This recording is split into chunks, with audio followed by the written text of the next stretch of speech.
They've cornered the market on master control. Ground control.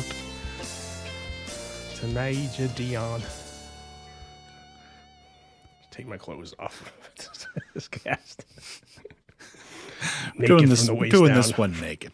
Naked from the waist down. Gotta let everything air out. Yeah. Even though it's September, it's a muggy September. It's a humid night. Yeah, it's a humid. It started a long time ago on a humid night. The Road Warrior. And the Precious Juice. Well, we're back for our anniversary. Anniversatizing. We're here. Yeah. In the basement of the Alamo. What anniversary is this?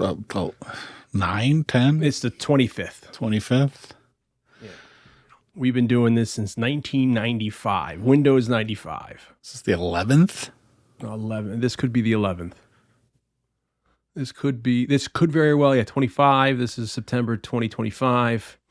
We started in September of 14. Let me get my abacus out. Carry the jewel. Okay. Yeah, 11. So this is the 11th anniversary. And we're doing something kind of fitting tonight, aren't we? I think so. I mean, because first episode was The Punisher. Oh, here we go again. We always have to try to do them all. We never remember them. Batman. That's all I remember. But Raiders of the Lost Ark was one. I know. But we started with The Shadow, Maltese Falcon. We tried to do comic book movies, and then we kind of transitioned into like serial pulp. Did we do we didn't do The Legend of Tarzan, Mask of the Zhivago? No.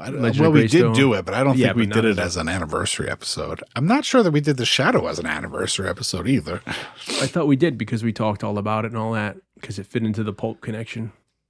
Rocketeer? Rocketeer. I don't know. Maybe. I mean, we've done it on the show, but I don't know if that was an anniversary. Raiders was one. I remember that. That was I felt like Raiders was our transition. Did we do Star Wars? I don't know if we did it as an anniversary. As an anniversary episode. We did. I know we did the hell out of Star Wars, but we did so much that we kept the notes for a future episode. Yeah, because we didn't even get to everything. Yeah. Because we reenacted the radio play. Word for word. All three movies were. Yeah, the 3 episodes of the radio play with the original dialogue and script. We've done a lot of stuff for the anniversary. We did record lines for somebody that was going to do the radio play, but I don't think they ever did it. Or if they did, they never told us. If you're out there, let us know whatever came of that. Because we were like guards, weren't we? Yeah, I think we were stormtroopers. Yeah. Or like in the new movies, the cameos, we were cameoing. But we've done a lot of movies for anniversaries, and I don't remember any of them now. It's all a daze. We have at least 10 of them, and this is the 11th. It really was when I sat down to research this movie. And I really was like, I don't know, man. I don't have it in me to cover this movie the way we used to cover such topics. Yeah. You know, like when 4 hours worth of. Yeah, and like I feel like maybe that's a little bit of a good thing. Like I tried to re-listen to our In the Mouth of Madness episode once, and I was like, man, we talk way too much about Lovecraft before we start talking about the movie. But I know like Star Trek, we talked a lot about Just like we set a beautiful table usually. Yeah, it was a long one. And I don't Very long table. and even with Tarzan and all that, I just don't know. I mean, obviously we can start with talking about Doyle and Sherlock, but Sherlock, Frankenstein. I think we talked a lot about. Yeah, we about Mary Shelley and that big sleepover they had. Yeah. But I just don't know if I have it in me to really go way, way down the alley on this. Well, luckily, I'm a big Sherlock Holmes fan, so I can talk some of it off the top of my head. Top of my head, Dion. Top of my head. And up to my conch. And I even like his pastiche Solar Ponds, which is, I have his complete collection of Solar Ponds, which is hard to get. I probably paid way too much for the that set of books on eBay, which now I can probably sell, but I don't want to. Yeah. You know.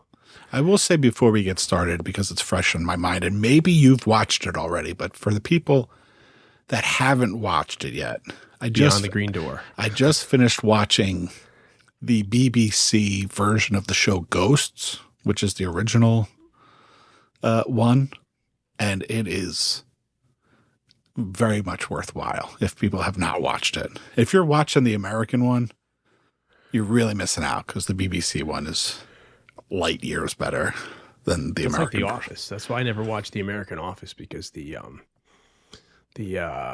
what's his face's Office was so much better. You know, just 2 seasons and a Christmas episode, half hour each, 6 episodes each season. Yeah. Or Ghost is the one where it's the house and then like there's different generations haunting it. This couple inherit like this old mansion, and the woman of the couple, in the American version, I think she falls down the stairs. In the British version, I think she falls out the window. And then after she recovers, she can see ghosts. And she realizes that there's a group of ghosts that live in the house. That makes it sound like, you know what would be a good movie to cover on this whole podcast? That little old classic, The Frighteners. Frighteners would be a good one. You know, that's a really good movie. And I think it still holds up. Yeah. Good old Peter Jackson. And if we're going to cover any Peter Jackson, it'll be that or Meet the Feebles. But the difference is, not that this episode's about ghosts, is that one, I think the British just have a sense of humor that's more akin to the things that I find funny. On the whole, there's just way more heart. Like there's definitely,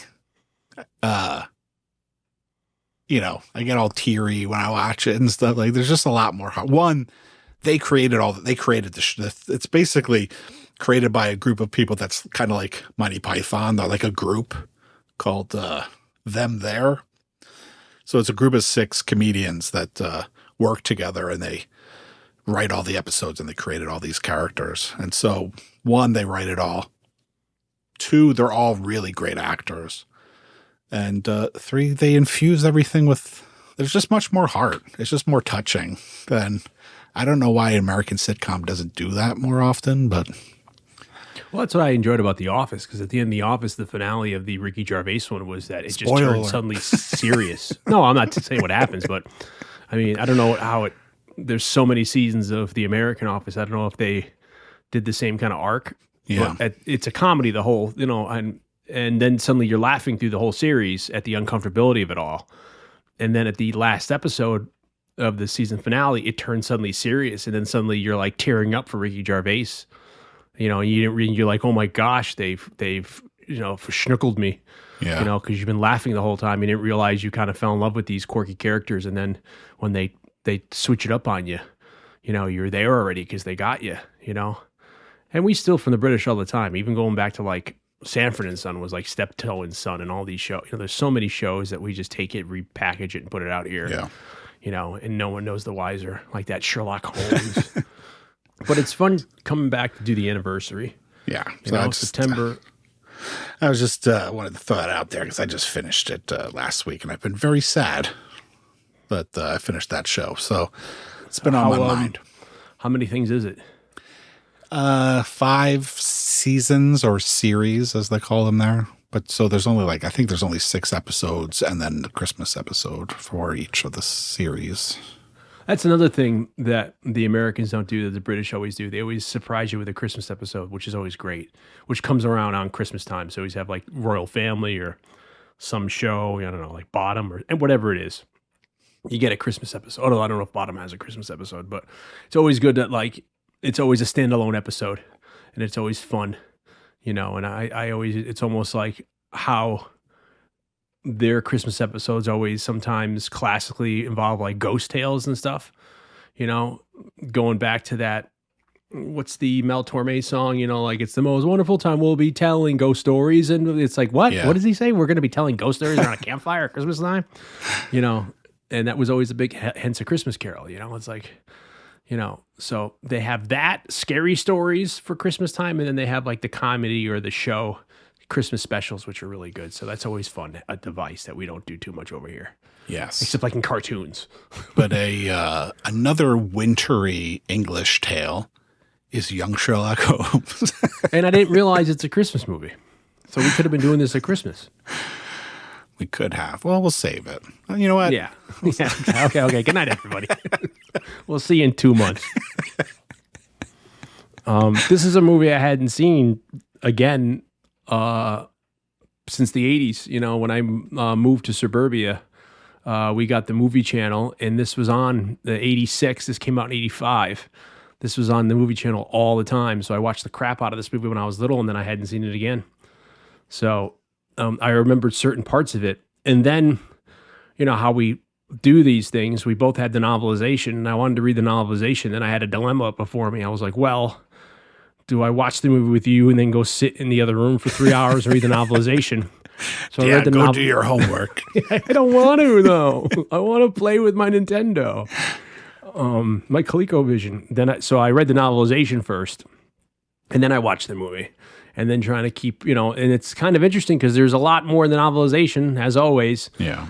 And then of course the movie seemed faster paced to me than I remembered. One, because it's been 35 years, and then two, because the novelization is a little more denser. Yeah. Which I actually enjoyed. Yeah, I will say it is, in my opinion, one of the better written novelizations that we've read for the show, in my opinion. Yeah. I mean, certain ones have been good. Some of them that have fallen flat for me, like RoboCop 2, comes to mind. And then there's other ones like Terminator was really good, or The Black Hole was really good. You told me Star Trek 6 was really good, which I have, but I haven't read yet. Yeah. It's just the writing was really, was just well written. I think that it's because they had this tall tale in front of him. He had to kind of embody the style of Watson and Conan Doyle, which is hard, which is what Chris Columbus had to do too. Yeah. So you kind of have to make it in that style, and then you have a lot of legwork to do. It's not like you're just reading the script. You have to go back and read, maybe the 4 novels and 56 short stories if you want to put references in, or try to get, put little Easter eggs in for people who are fans of the genre or the character. So Young Sherlock Holmes, 1985. I remember my dad renting this and watching it. I can still remember the room and the tiny television that was big for us back then. 480. And I just have always had a real fondness for this movie. I think I started rewatching it more often around the time of our senior year in college. I lived in a house in Portchester, and I remember it was on. And I was like, oh yeah, this Young Sherlock Holmes. I remember this. I remember loving this movie. And I watched it for the first time in a long time from what I remember. And I feel like it was the first time I saw the end credit sequence. And I was like, oh shit, I didn't even know that was there. But I've seen this movie so many times in the last 20 years. Kind of like when we talked about Big, there's just movies that I just rediscovered. And this is definitely one of them. I've watched this movie many times, and there was a period of time when it was on Pluto a lot. and it was always on late at night. So I'd always like kind of go to sleep to it because it was always on at like 2 a.m. on Pluto for like several months, a couple of years ago. It became my bedtime story. But I've just always remembered this movie. I've always remembered the dream sequences. I've always just, ever since I was a kid, I was just like really, not dream, but the hallucinations have always stuck in my head. And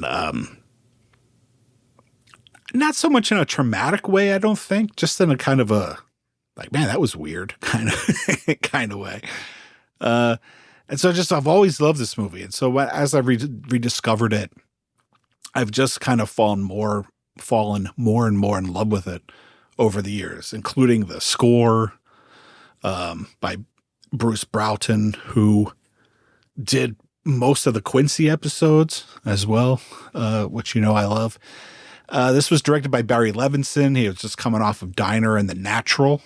He would go on after this to direct Good Morning Vietnam, Rain Man, Bugsy, slow movies. Written by Chris Columbus, who has been on the show before for writing Gremlins and Goonies, directing Adventures of Babysitting.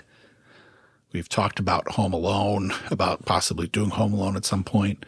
Mrs. Doubtfire classic. He also did the first 2 Harry Potter movies, which I think there's a strong connection between. I never read the Harry Potter books, but I feel like there's definitely a connection between the Harry Potter movies and Young Sherlock Holmes. I also think, now this is something that came to me last night while I was laying in bed thinking about how we were going to watch this movie, and we had read the novelization, and I don't remember the first season of the show Wednesday all that well now, because I had just watched the second season. But I do remember watching the first season and thinking at the time, are they just remaking Young Sherlock Holmes for this show? So I recall I was going to do research about it today to see what the plot of that was. But it seemed to me at the time that they had taken a lot from Young Sherlock Holmes for Wednesday, but I could be wrong about that. Well, I wonder if that's ever been posed to J.K. Rowling about, because I never read the books either, but I saw the movies. And since Chris Columbus did the first 2 movies, a lot of what he took from the books were in the movies, of course. So the descriptions of the people, the place and all that, and the, when you go to prep school at the time and all that kind of stuff is very English setting. So there are similarities, but then with the Dudley, the kind of rival to Sherlock, and how Watson looks, and Emma Watson looking like what's her name in this movie, and how it's set up, and so there are and then parallels. And then since Columbus wrote this and then did Harry Potter, I wonder if there was a conscious connection there to link them, or was already the ingredients here, and he's like, wow, that's funny, I did this 20 years ago, and then he's like, wow, this is an odd coincidence because it's so well written in the books. Yeah. That, he just, I don't know. Yeah, it's tough to know whether he's working off of, when he wrote the script for this, whether he was working off of kind of existing conventions, or if this helped create kind of a convention that seems to have been done many times in different forms. The idea of like a boarding school, or trying to solve a mystery or an adventure. I mean, we're slap dab in the middle of the 80s, which we've always talked about with things like Goonies, the kids on an adventure movie, which I don't know why the 80s seem to be so full of great renditions of that kind of a tale, but this definitely falls into that, kids on an adventure. It's just like we grew up in an amazing time for that kind of movie. Yeah, even when you set it in like Victorian England, you could still take that like framework and throw it in here, and it works. Kind of doing a historical fiction of a fiction, and predating it, and it works well because you put a lot of like Easter eggs into what then becomes the chemistry between Holmes and Watson in the later Conan Doyle books, which is interesting. So it's almost like a love letter, a prequel, and I like that because it did stay true. It didn't change it too much. It didn't turn into a complete, Guy Ritchie action movie or something like that. It's got this great feel. It has that Spielberg paintbrush written all over it, even with the lush score and the very Temple of Doomish kind of feel, and the sets and all the special effects and the kids. And it's like, again, we've always talked about how Spielberg kind of like throws projects at other people to have them do, but he has like a good hand on it. Yeah. With Goonies and stuff like that. And this is certainly one of them, Gremlins, and this is certainly one of them that he was doing a lot of stuff back then. Yeah. He was working hard. He's like James Cameron. It was produced by, there's many executive producers, but the kind of lead producer on the film was Mark Johnson, who has done many films, but he worked a lot with Barry Levinson, had done Diner and Barry Levinson's future things. Henry Winkler, shout out. His first theatrical film debut, who goes on, at the same time, he's producing one of my epic shows of the 80s, MacGyver. And I got to meet him, and then that's the thing I say to him. I'm sure everyone talks about the Fonz. I was like, hey, thank you for producing MacGyver. And he's like, oh, okay, you're welcome. Executive producers include Steven Spielberg, as Dion said, Kathleen Kennedy, who now runs the world, Frank Marshall. Marshall also, he was one of the producers on The Warriors. He produced Raiders, Twilight Zone, the movie, Poltergeist, Gremlins, Goonies, Back to the Future, all the things that kind of Spielberg was connected with, and then some of those early Walter Hill movies. Doesn't he have a cameo? Isn't he in Hocus Pocus, him and Penny? Aren't they like the neighbors at some point? Am I thinking that? If I'm remembering that right, when we did Hocus Pocus? Way back. I feel like they played husband and wife in that. You may have. And Kathleen Kennedy, of course, she now runs Lucasfilm, but she also produced, tons of amazing movies, including most of Spielberg's kind of late 80s output and on.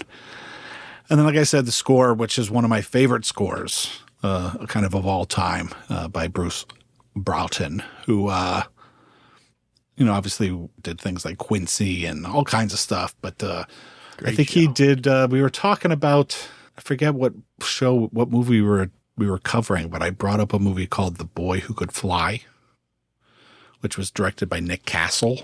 I think he also composed the score for that. But it sounds so lush and very what's his name, Williams, to me. Yeah, like those great, it has that very much that Williams feel. It doesn't feel like a John Barry movie or something. If you didn't tell me who did the score, I would have said, oh, it's John Williams doing it. Yeah. It suits it very well, even to the point where David Copperfield used it for one of his like early 90s TV specials.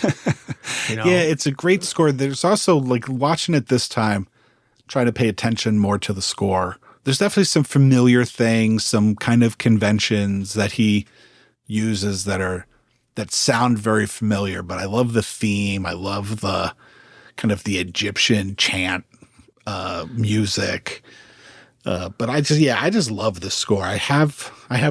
There's been different renditions of the score released on CD. I think even a newer version just came out, which is like 3 discs. I think I have a 2 or 3 disc one from several years ago, but I also have I think it's Italian.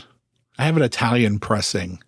I think it's Italian of the score on vinyl. On cassette tape. which is sweet. And of course, the cast is the main characters are a bunch of young actors. Nicholas Rowe plays Sherlock Holmes. I've never seen him in anything else, but then I recalled you telling me that he cameos in another Holmes movie, doesn't he? Yeah, I think it was before we hit record on Big last time we were talking. Was it that recently? Either that or maybe Teen Witch. But we were talking before we started recording whatever episode we were doing, and we were talking about maybe doing this for the anniversary, and you had said that you hadn't seen him in a long time. And I was like, well, he's in a scene for Seed of Chucky, because every time I see him on something pop up, I'm like, hey, it's you're like, he's in Seed of Chucky. He's got like one scene in Seed of Chucky. which is, in my opinion, a heavily underrated Chucky film. It's maybe my favorite of the Chucky films. But yeah, he's in that Ian McKellen. Mr. Holmes, right? Yeah, that was what it's called. It's like Mr. Holmes, which I don't remember a whole lot about it. I remember that had something to do with a kid being stung by bees. I know that it's set in a world where Holmes is real, but he's famous because of Watson's books. And so there are movies being made out of the books that Watson had written about Holmes. At one point, they show one of the movies that's being made within the movie. And Nicholas Rowe is playing Holmes in the movie within the movie. So he's playing Holmes again. And then he's talking about hallucinations or something too, right? Isn't he even maybe? Yeah, maybe. In the scene. But is Watson in that movie? I don't remember if there's a Watson in that movie. It might be like he's old. Maybe Watson had already passed by then. I don't remember. I'm taking a guess. I was always under the impression Watson was a little older than Holmes, but in this movie you make it that I think Holmes is his senior, right? Or they're the same age. I don't know. Yeah, they're like around 16 or so. Which it's interesting. That because there's that scene where they're taking driver's ed, because they both want to get their license when they turn 16. Yeah, and that real strict English guy doesn't want them to drop his tea. He puts his tea on the dashboard and says, if you drop my tea, you won't pass. Yeah. Then they end up getting Elizabeth really drunk one night. Yeah. And they destroy the car. And they have to get her back before the parents wake up. Yeah. People I don't remember. These are all the deleted scenes. Yeah, deleted scenes. It's where and they're thrown off the Corey's played Holmes and Watson. Yeah, the steering wheel's on the other side of the car, so they're really thrown off by that. Driving stick with your left hand. Alan Cox has worked a lot, but I can't tell you. He's not one that I recognize. I do remember many years ago now visiting my mom. She bought a house down on the Jersey Shore. Alan Cox plays Watson in this. Yeah, Alex Cox plays Watson, but Brian Cox's son. son. Alan Cox plays Watson. Yeah. But so I was watching a movie directed by John Harrison, who is now who I'm friendly with, because he did the score for Creepshow and Day of the Dead, but he was also the assistant directors on those movies. But he also went on to direct several episodes of Tales from the Dark Side, the movie, which I believe we did on the show. We did. But he also directed another movie and Creepshow based on the Books of Blood called Book of Blood with Clive Barker. And she was in that. And I remember watching it and just like being like, who? She looks so familiar to me. Like, who is this woman? And then I think I finally looked it up. I was like, oh, it's her. She's from Young Sherlock Holmes. That's Sophie Ward, who played Elizabeth. Anthony Higgins, who plays Wraith, who is kind of Holmes's favorite professor until later in the movie. He's in a very fun, kitschy horror movie from, I'm going to say 1971, maybe the early 70s, called Vampire Circus, which is totally worth checking out. If you like a kind of a kitschy English early 70s horror. So I was kind of new from that. And then he goes on to play Holmes again in like the 90s or something too. Yeah, there's some, which is an interesting duality there. There's some crazy movie. I can't remember the title, but the plot is like Holmes has developed some kind of way to cryogenically freeze himself, and then he awakens in San Francisco of all places, and he plays Holmes in something. He's looking for whales. Yeah, he needs to bring some whales back to the Edwardian era to save the world from a floating Tootsie Roll in the sky. Yeah. Computer. And there's a lot of cameos too by like a lot of people, like this guy Nigel Stock, who's in some other, I think he plays maybe Lestrade or Watson in some earlier movies and stuff like that. And there's a lot of other cameos by a lot of the older gentlemen. maybe even the guy who plays his professor, her father. That's his last role. He may play maybe Lestrade or Watson in some of the earlier versions of the show, of the series at some point. Basically, the cast is peppered with a bunch of like great English actors, many of which are connected to earlier versions of the Holmes movies and such. Yeah, it would have been cool if they got Peter Cushing in there. Something like that, because he was still alive at the time. It's interesting because it's all shot on a back lot, but it didn't really bother me that it was shot on a back lot. But you could tell it was shot on the back lot, but at the same time, it looked good enough that it didn't mind that it was shot on a back lot. Yeah. There are parts of it set-wise, especially by the water and stuff, that reminded me a lot of Murder by Decree. Yeah, my only gripe, I think, was near the end there. You didn't get the breadth of the Thames there, where they were going over and stuff. I mean, you saw Big Ben and stuff and then going over and then they land. I didn't really realize you landed on ice until the things started to sink and all that. And then suddenly, it looks like you're on the dock by Murder by Decree. On the set of Murder by Decree real quick. Yeah, Christopher Plummer's there walking around with James Mason. Great movie. Which is another fan fiction kind of Holmesian thing there. Yeah, we should do that one sometime. Yeah, that would be maybe next anniversary. We'll do that one. Little Bob Clark. I mean, I've been growing up a big fan of the Holmes. I love the Basil Rathbone Holmes movies. And then growing up as a kid on A&E, they used to play the Jeremy Brett version, which was like the 80s Sherlock Holmes. He played him like from 84 to 94. Big fan of that series. And then, oddly enough, I was going to Lake George, New York on a vacation. We stopped at a gas station kind of road.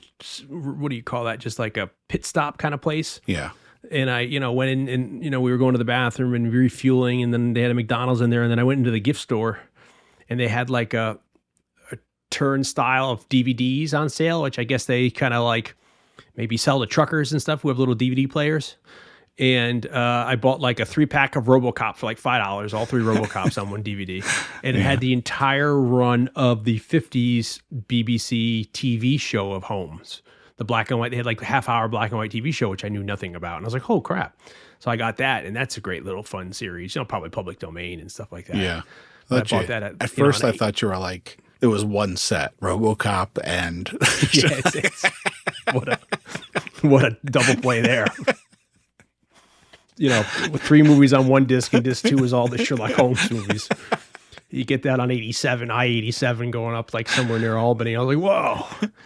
So, but yeah, I've always grown up, loving that. And then, one of my favorite Hammer movies, of course, is The Hound of the Baskervilles.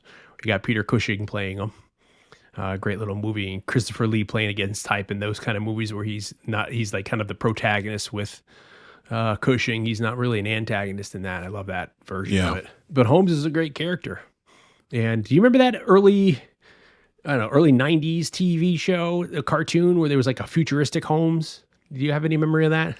Now that you mention it, I guess I do kind of remember. I don't think it lasted too long. It's around the same time when they were doing like that new Johnny Quest kind of series where it was like a new kind of Johnny Quest show where he was slightly older and there was like a girl there too and stuff like that. But when I first moved into the apartment I live in now, I had my aerial set up and we only got like 30 channels back then. And at night I forget what channel it was because it's still there, but at night they would play cartoons.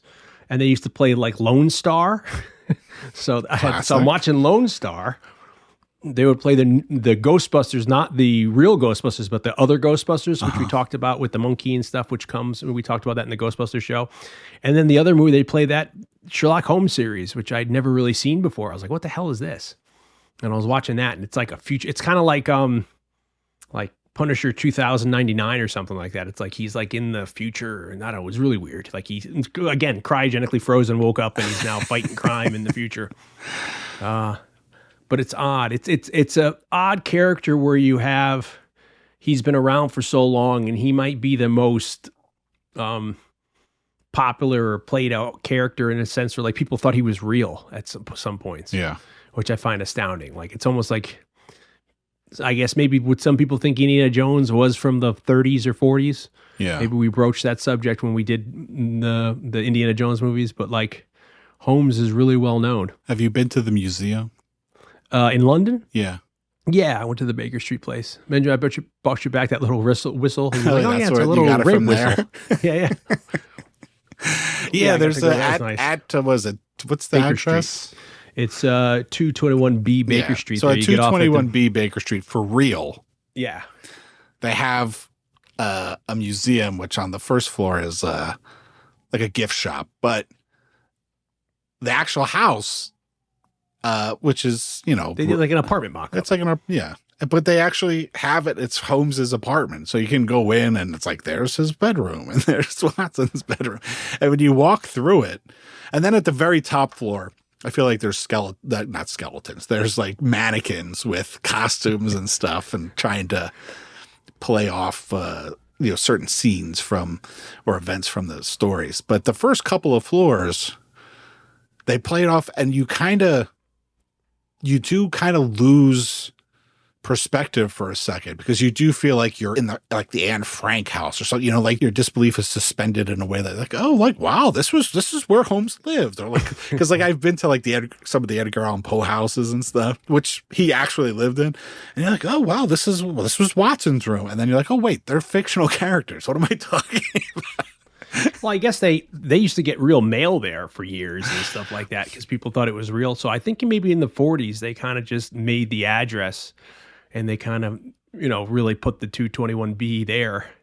And then I don't know at what point they added the museum on the ground floor and stuff like that. But, and then it's nice because then when you get out on the station, on the tube there, the underground, you have I think there's some sort of mural or like some tile work done of his silhouette. And then when you come out of the station, there's a nice gold statue of him right there.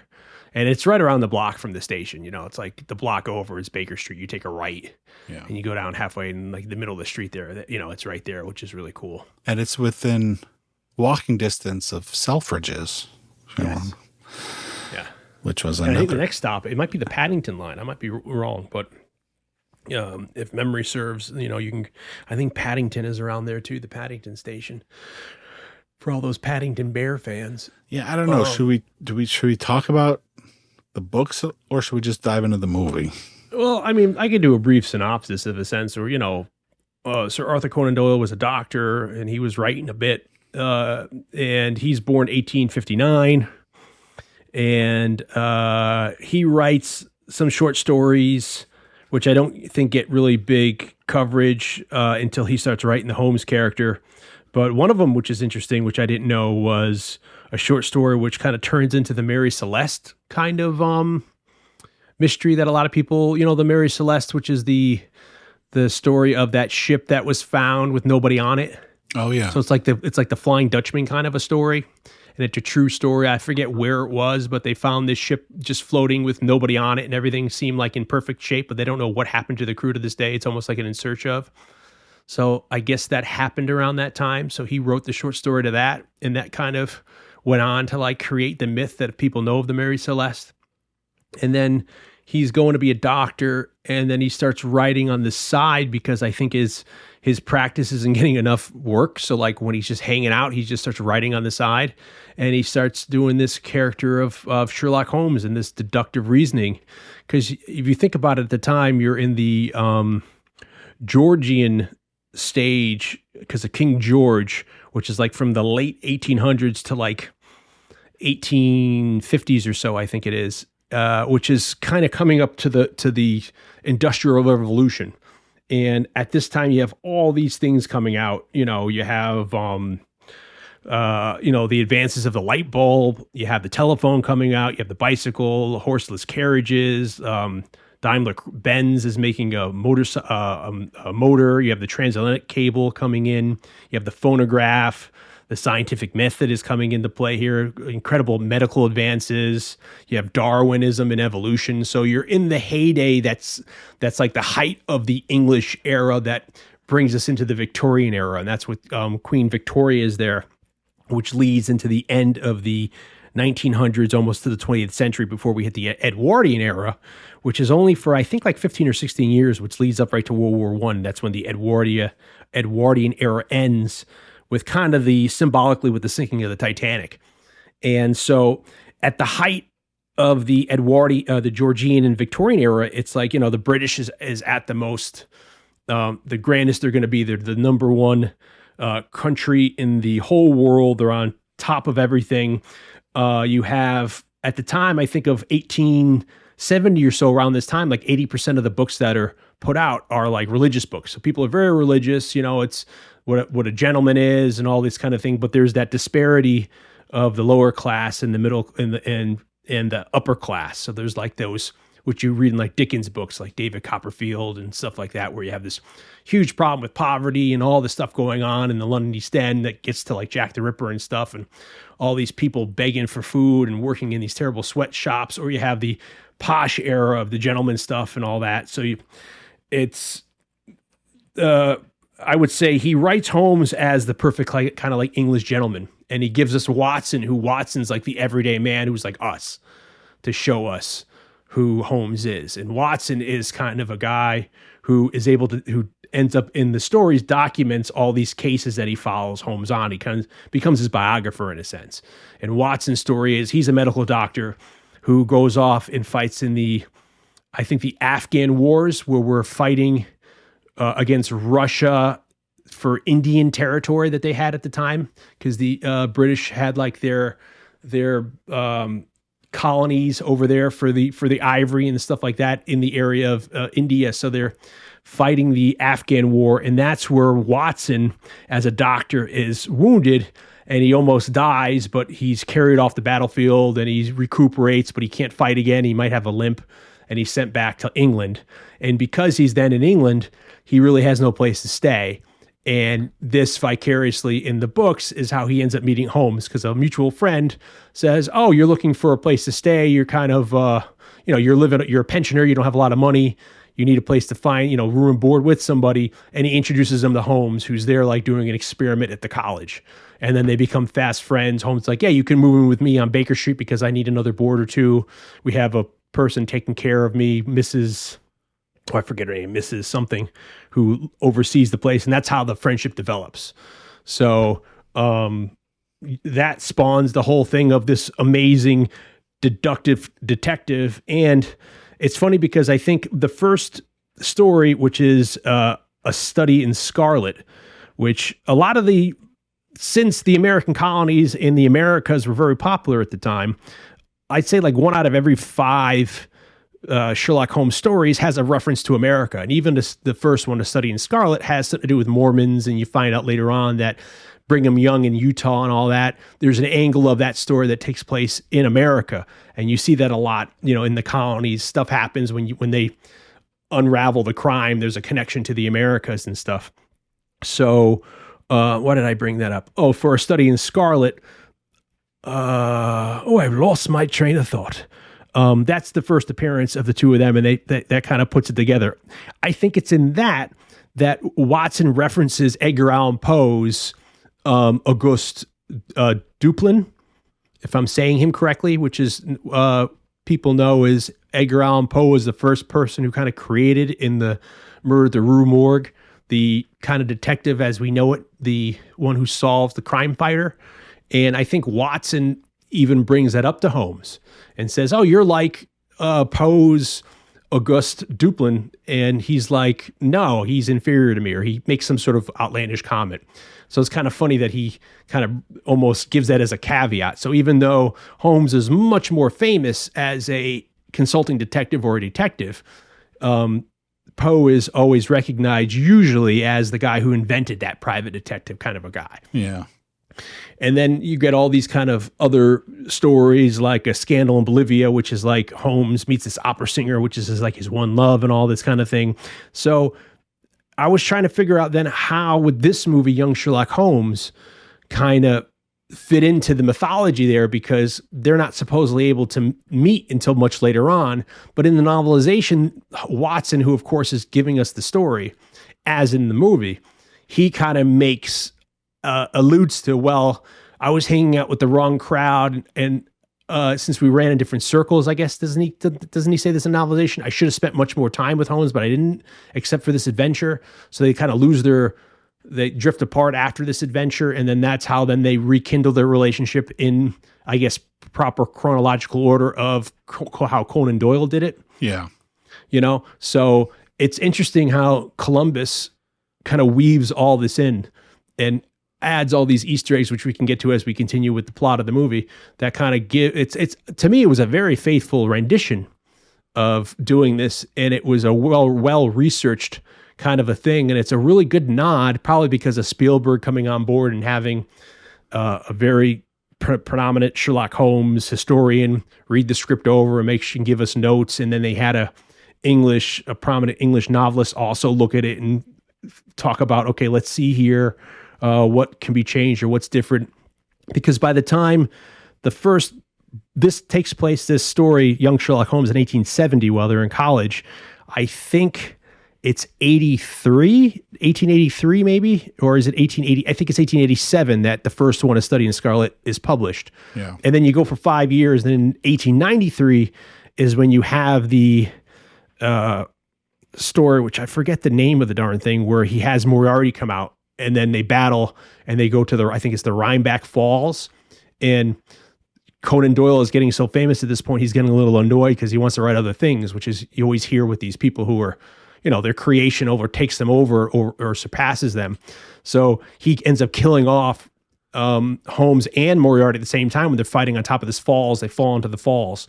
So there's this period where people were so pissed. They were writing him and they were calling him a brute or a dote, that you'd killed off this guy. They thought he was real. So like in maybe 1895 or 6, he brings him back. He writes The Hound of the Baskervilles, which is supposed to take place before Holmes' demise. But then there's another story where he comes back and he's like, oh, I didn't die. I was saved. And then I was almost like, it's like the Shadow.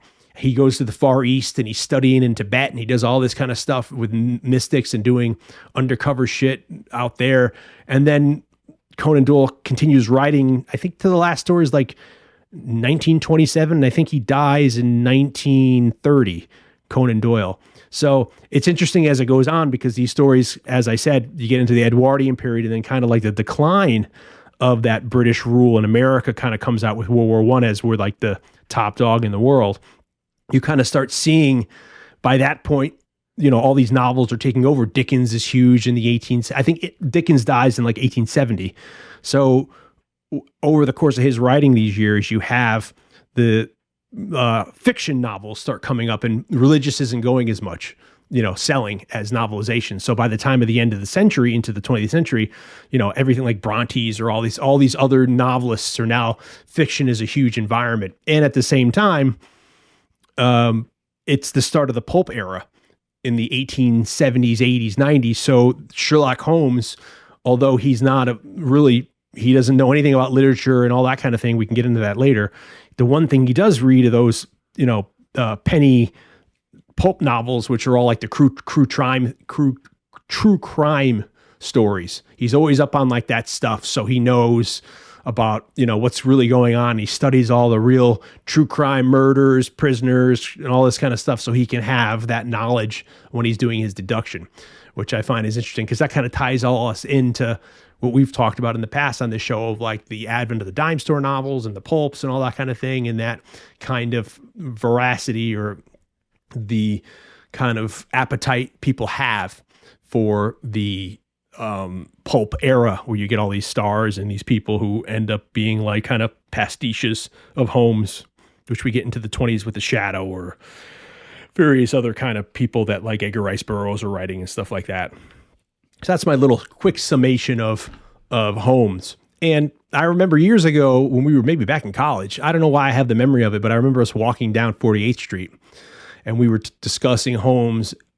We were discussing Conan Doyle and you were talking about Harry Houdini. Yeah. And we talked about that weird dilemma that I don't know if everyone knows about where, Harry Houdini and which you can get into where they had this kind of clash, although they were friends and everything. There's a really weird dynamic there between the two of them. Yeah, which is also weird because like Fox had a show called Houdini and Doyle.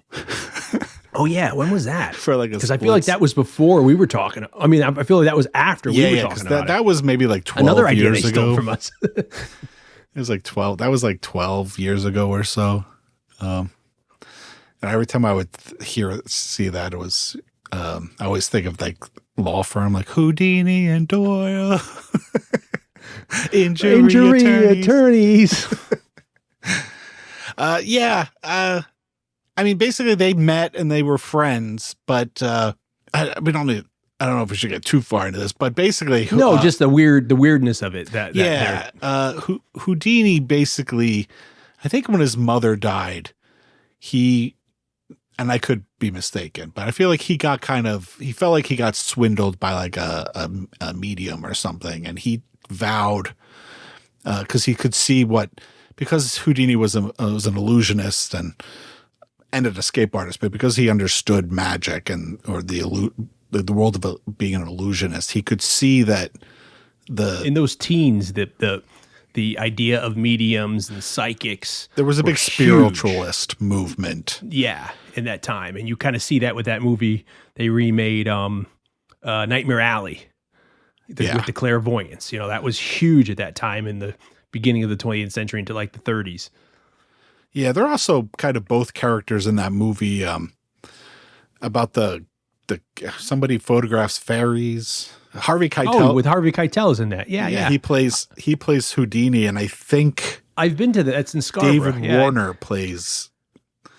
I think David Warner might play Doyle in that, if I'm not mistaken. I've actually been to the that's a true story. Yeah. Because the girls were saying they were taking pictures of these fairies. It's outside of Scarborough, England, which is like a coastal town on the east. And I've been by that little, I don't know what you'd call it. It's like a park or a little like forest or area where that happened, and there's like a little plaque up and stuff like that. Yeah, I forgot about that. Yeah. So called fairies and something.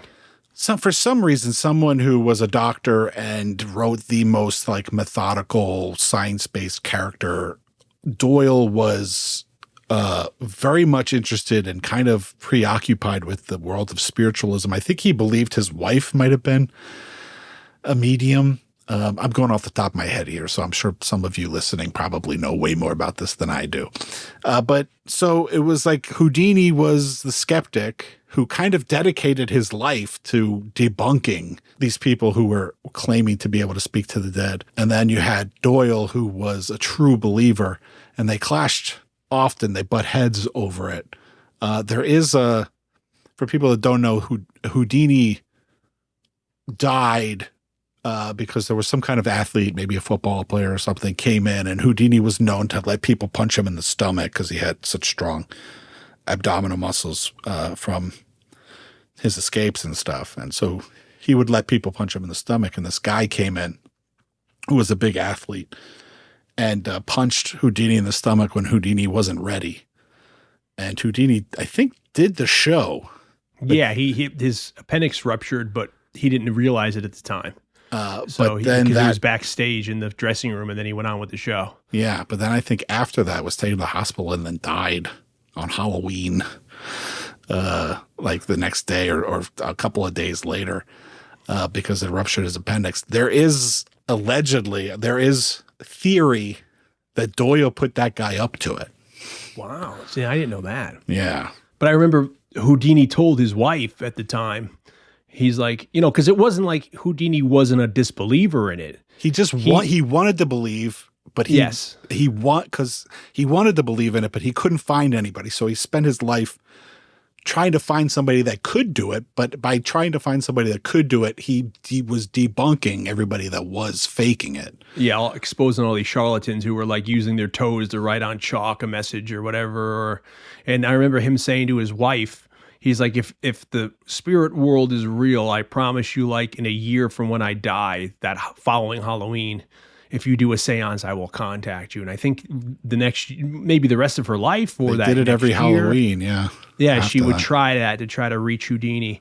And I guess the irony here, we bring all this up, is because, you have Doyle making this character Holmes who's grounded in logic and all this stuff and deductive reasoning and all this kind of thing. And then he's kind of fascinated with the occult and believing all this stuff, where then Houdini is, quote unquote, a magician or an illusionist more specifically, but then he's the one who is more of the person who's tempered and debunking all these people who are, kind of taking people for the proverbial ride back then, which I find very interesting. And then I didn't realize that I forgot that they did make a series about that, that buddy cop show in the 70s. Houdini and Doyle fighting crime. And the Victorian era too is also like a time where cops weren't paid very well. I mean, they were making something like, I don't know, £10 a month or something ridiculous. They're working I think 6-day weeks, and then they only have 1 day off and stuff like that. So, it was ripe for corruption back then too. This is the time where you can pay guys off and do a lot of things. So this era you're working in, which is very much like the era of Jack the Ripper or Murder by Decree, you have Holmes come out, and Holmes is a consulting detective. And, Holmes himself, he doesn't really care about the money or whatever. He doesn't care if you're going to pay him a crap load of money. He'd work for a prime minister, or he'd work for a prince, or he'd work for somebody who comes in and just, if he sees it's a legit thing, even though he's such a hard, emotionalist, highly intelligent man, he does have a heart under it all, which Watson alludes to, because at one point Watson is shot in one of the stories, and Holmes, for a second, even though they realize it's like a flesh wound, he's kind of worried, and he sees Holmes's lip tremble, and Watson, are you all right? He could see the genuine sympathy for him there. But Holmes was more I think the conundrum or the puzzle was more of the game for him to figure it out, as opposed to him doing it for any kind of reward money or whatever. And then there's that whole thing of he'd be so bored at times, he'd either do morphine intravenously, or he would do cocaine at the time intravenously as well, which were both legal at the time, just out of boredom, or he'd play the violin, so there'd be days where Watson would say he wouldn't get up off the couch, and his place, like a lot of super intelligent people, his place was a mess with papers everywhere and stuff like that, or correspondence he needed to reply to were just stuck on the wall with daggers and stuff for him to get to and stuff like that. And then once he got up and something tickled his fancy, it'd be like a mystery or some sort of thing he had to investigate. Then that would get him up and kind of give him kind of the fire in his belly to go and do things and sort it out. So it's an ingenious detective at the time, because then that gives us birth to Agatha Christie and all that. And this gets us into, if you go listen to our Maltese Falcon cast, we talk about there's that whole era of English detective stories with Hercule Poirot or Miss Marple, up into the point where people like Dashiell Hammett or Raymond Chandler then take it back and bring it back to America, bringing it back to what Poe started here in the Americas. So it's an interesting cycle. Now, Columbus is one of his reasons for wanting to write this story kind of keys into some of the stuff that Dion's talking about, in that, Holmes in the Doyle stories is often portrayed as cold and calculating, and a lot of people view him, a lot of readers or historians and stuff, they kind of view him as asexual. And Columbus, Chris Columbus, when he wrote the story, wanted to kind of create a story that explained why he was like that. And so, which is another brilliant device to be able to give us that reason. Yeah. And, I was listening to a podcast of somebody actually talking about the novelization. And I don't know, when I listen to podcasts, that are kind of like ours, I always been it makes me not want to do our podcast anymore. Because I'm always if that's how we sound to people, I don't want to do this anymore. But they had a lot of problems with things, and it was a lot. They were really focused on the novelization, and it was one of those things where well, if you read it, that's kind of explained. But the one person was complaining about, we don't need a reason for Holmes to be that way. They felt really kind of they didn't like that aspect of the story, that why can't Holmes just be that way? Why do we need a reason? And I just wanted to be because it's an origin story. It's drama. You know what I mean? Yeah. That's conflict is how you make stories interesting. It's why do you need a backstory to Darth Vader? Or yeah. Why do you need a backstory to Batman? Yeah. I mean, they're just didn't like that there was a reason why he was alone the rest of his life. which is spoiler for people who haven't watched the movie. Holmes is in love with a young Holmes is in love with this young lady named Elizabeth Hardy, the character, and who seems perfect his opposite. You know, like it's like a perfect love for the two of them. They're perfect for each other. Yeah, she's intelligent, and even more so in the novelizations, she kind of challenges. And, you know, she's more challenging in terms of like she gives him letters that are in the movie. You see her hand a letter to Holmes in the chemistry lab through the window, and we see Holmes look at it. In the movie, we don't see what the note says, but in the novelization, you see that it's a little riddle that's basically telling him where to meet her and what time to meet her, which is meet her in the library. Yeah, and he gives it to Watson. He says, Watson, can you figure this out? And Watson reads it. He doesn't understand. And I love that's what I was like, oh, they don't have that in there? And he's like, oh, she's saying, meet me, you know, where the tree of knowledge is, where are there trees of knowledge, and a library has trees of knowledge. When the time is at a perfect L, he's like, that's 3:00 on a clock. So when when we see the next scene in the movie, he gets there at like 3:15, and she's like, you're late. Yeah.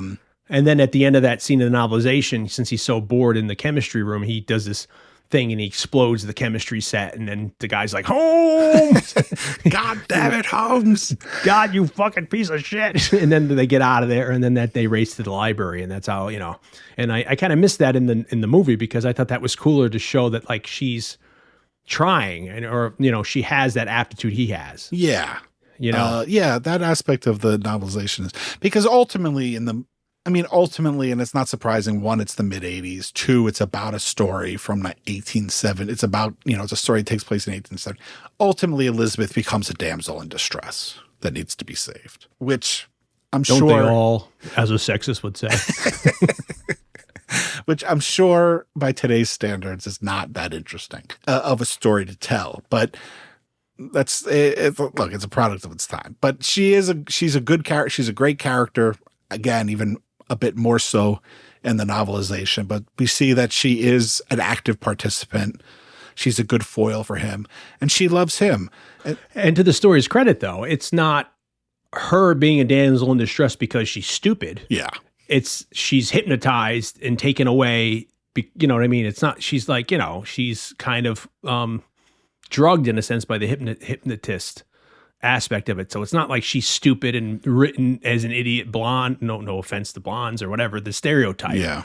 Some dumb girl. She's very smart, but she's taken because she's, you know, overpowered and stuff like that.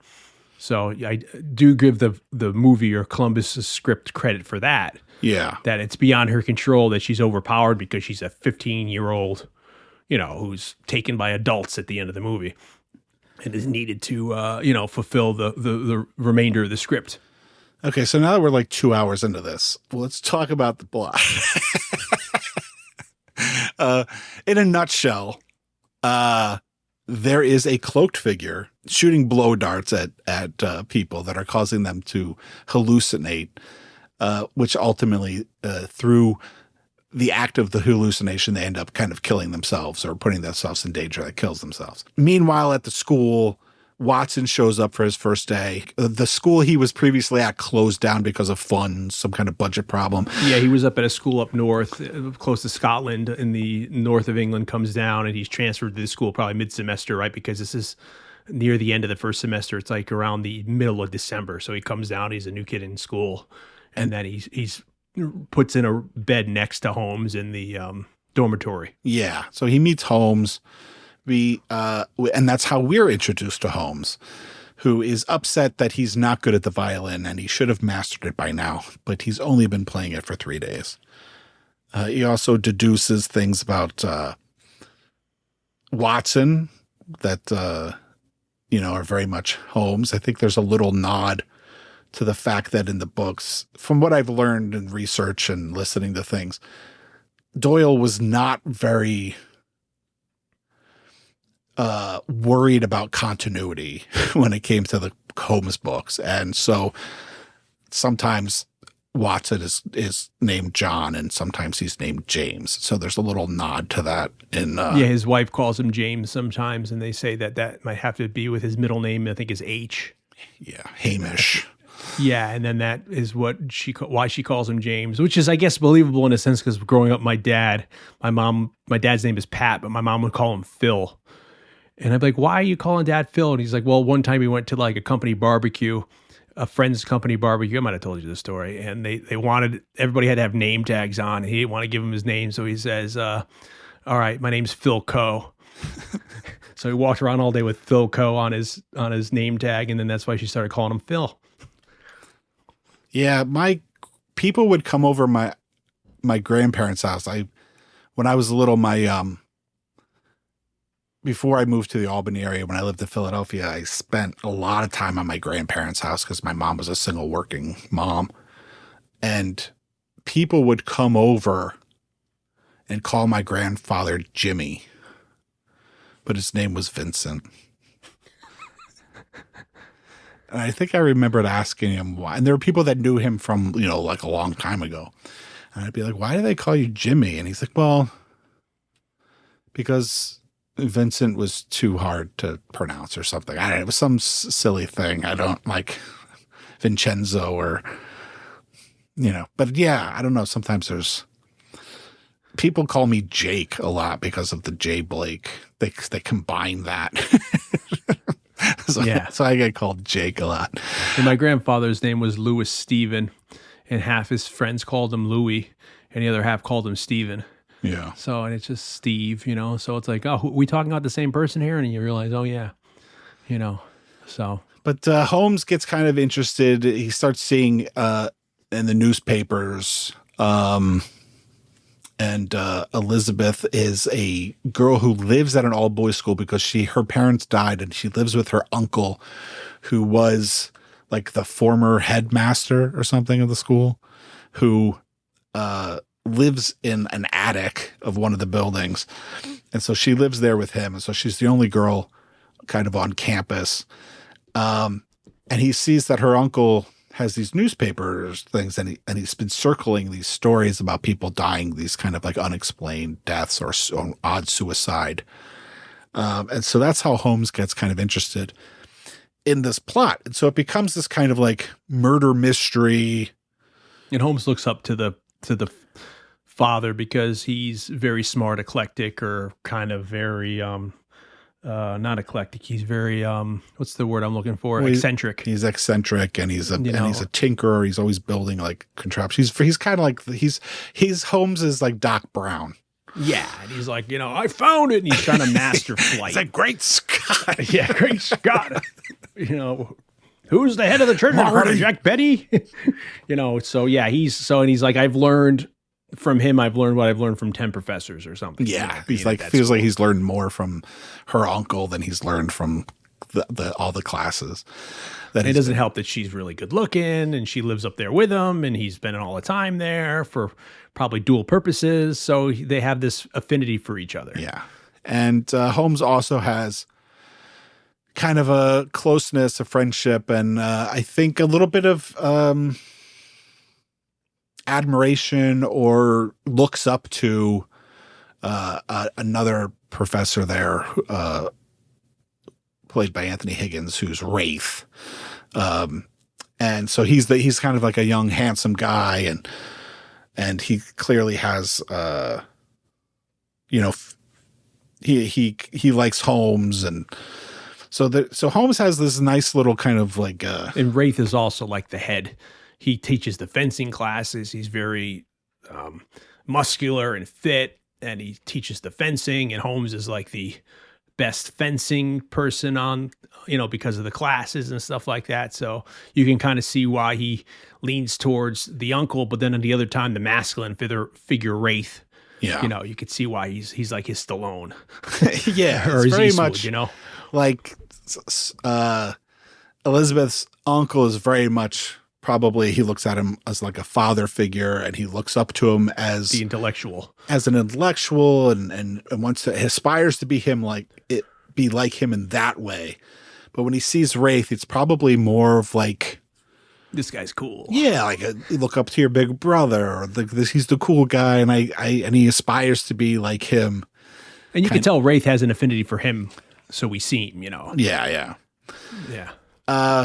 Now, one of the reasons why I wanted to cover this, because I've wanted to cover it on other things or even write about this movie, is because, and this is going to be interesting to about 10% of our listenings. Am I one of them? Is that I am very much of the mind that this movie is a 80s American Hollywood version taking place in period England giallo movie, which has been brought up from everything from Halloween 3 to when we did some of Dario Argento's movies like Deep Red.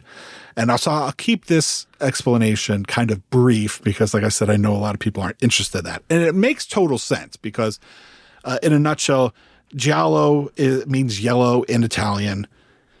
It is kind of a subgenre of the Italian horror movie that was birthed from these pulp novels that were released in Italian, that the company that released them they all had yellow covers. And we go into this, what we did, Deep Red, right? And we talk about it in Deep Red. Yeah, we may have talked about it in other in Suspiria, maybe, too, or Profondo Rosso. Definitely Deep Red we talk about it if you want kind of a more expanded version of this.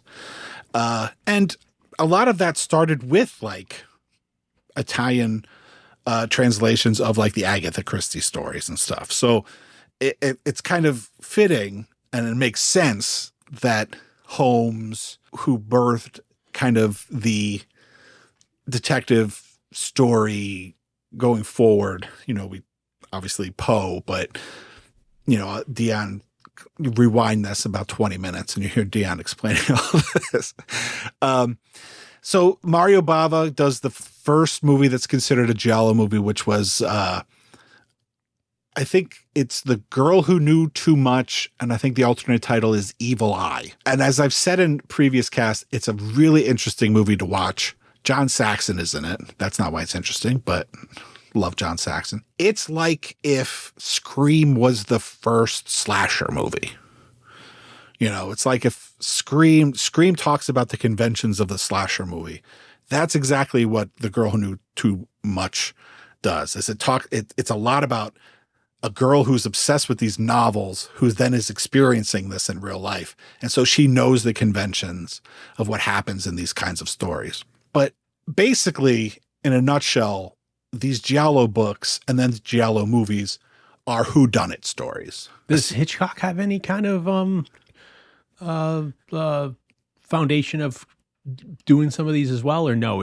They just look at it and realize it, that they're coined from the Italians. Argento, when he becomes famous after Argento does a series of giallo movies called the Animal Trilogy, which is Bird with Crystal Plumage, Four Flies on Grey Velvet, and Cat o' Nine Tails. Argento comes in, he was a movie critic who then he does Bird with Crystal Plumage, and it takes Italy by storm. Argento has a knack for kind of breathing new life into the giallo genre. By the time he makes Bird with Crystal Plumage in 1970, kind of the giallo movie's already on the way out. That he makes that, and then all of a sudden there's a slew of animal related in the title giallo movies. Everybody's kind of ripping him off. And then he decides he's not going to do any more giallos. He does a movie that flops, so he comes back and does Deep Red in like 1975, and then that again breathes new life into the giallo genre. So Argento always returns to this genre of giallo movies. He doesn't invent it. He kind of perfects it. And I think in a lot of the world outside of Italy, even here in America, when we think about giallo movies, we think about his giallo movies.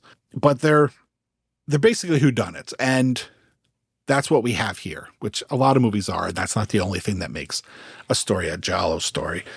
But when you look at, but it's a person who's not that the basic the formula or the template is basically someone stumbles across a mystery and takes it upon themselves to kind of solve it. Yeah. So, I mean, when they witness the crime, or you look at some of the things that do make a giallo movie, we have a lot of it here, which is and like Dion's kind of getting to, like an amateur detective. In Argento's movies, they witness a crime, and then that's what kind of propels them to want to solve it. I think that's more of an Argento thing than a Giallo thing, but an amateur detective who kind of takes it upon themselves. Often the police get in the way of their investigation.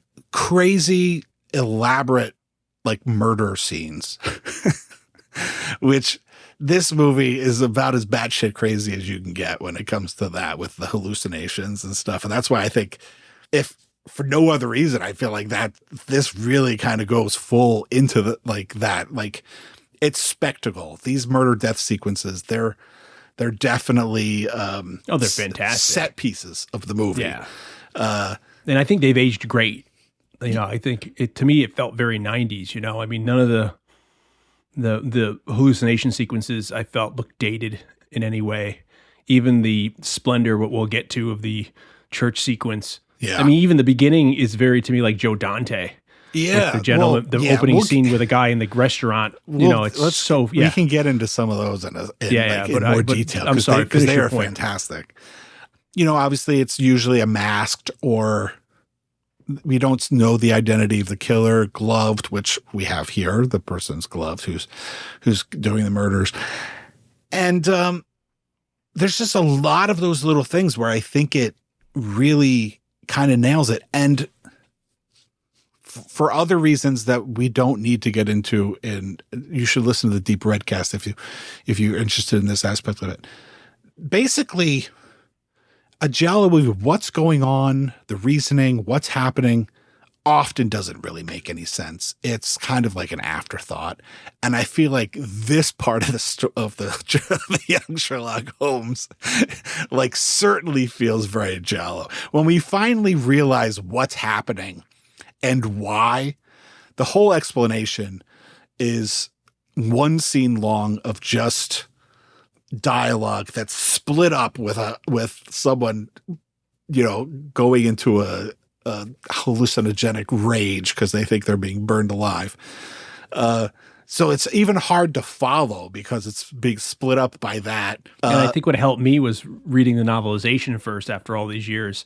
I feel like it's handled much better in the novelization, although it does stop down a little bit because it gives a whole backstory, which I did completely love. Yeah. In the novelization, because it gives the whole backstory of what happened in Egypt to these four people that end up being the targets of this cult that we find out about then present day of the movie. Yeah. But I find it ingenious, you know. It's when they try to button it up in the end. Yeah. It's kind of just tossing the barrel at you of dirt, you know, and you're trying to just figure out what's going on. It goes into it in a lot of detail in the novelization, but in the movie, they just throw this kind of exposition at you in the middle of this scene. And it really, if you're not paying attention, even a little bit, like you blink too long, you're going to miss what it's all about. But at the end of the day, it doesn't matter. And that's also kind of a giallo thing. Like, why, the reasoning, why this is all happening, it doesn't really matter.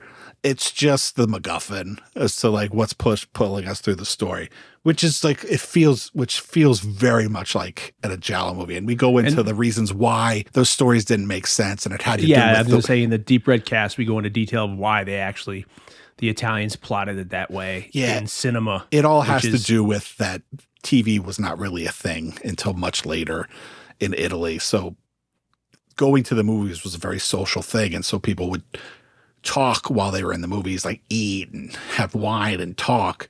And so they didn't want to bog down the story with too much story. You know, they didn't want story to get in the way. So a lot of times it's an afterthought. It doesn't really make sense because people aren't going to follow it anyway because they're not really paying attention.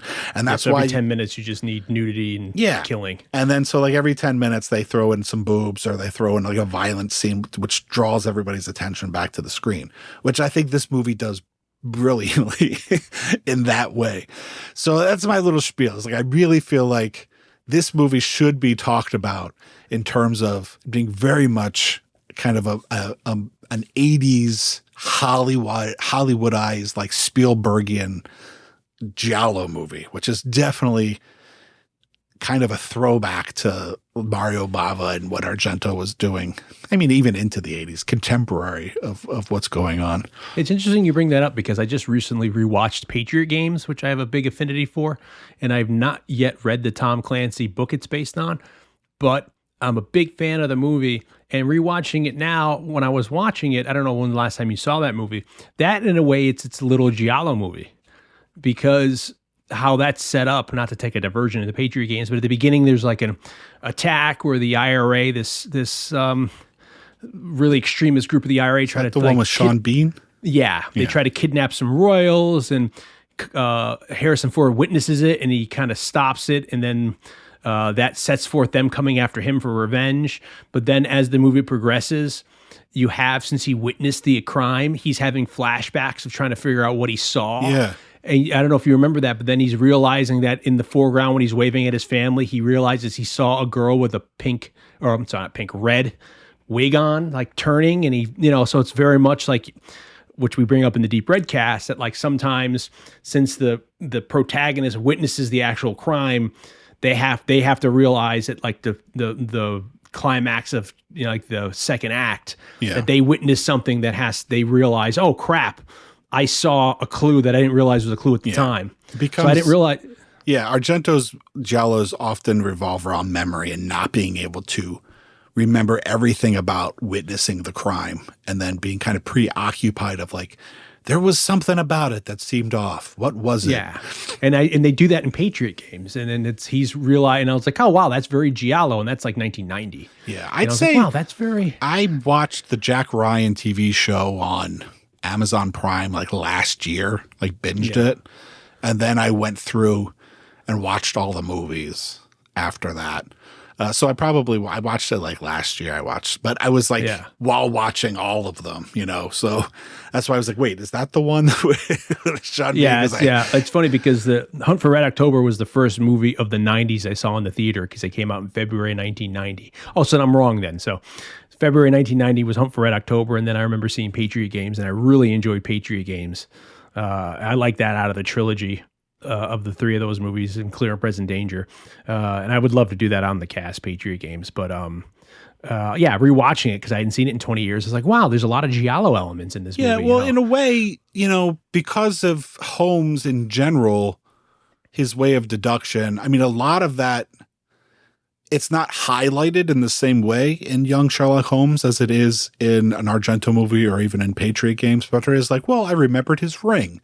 And, there is a lot of Holmes putting pieces together from things that he experienced kind of earlier in the movie. Like, I remembered the ring and I remembered this. And then when he said that, and I knew he must have been here because he said this to me later.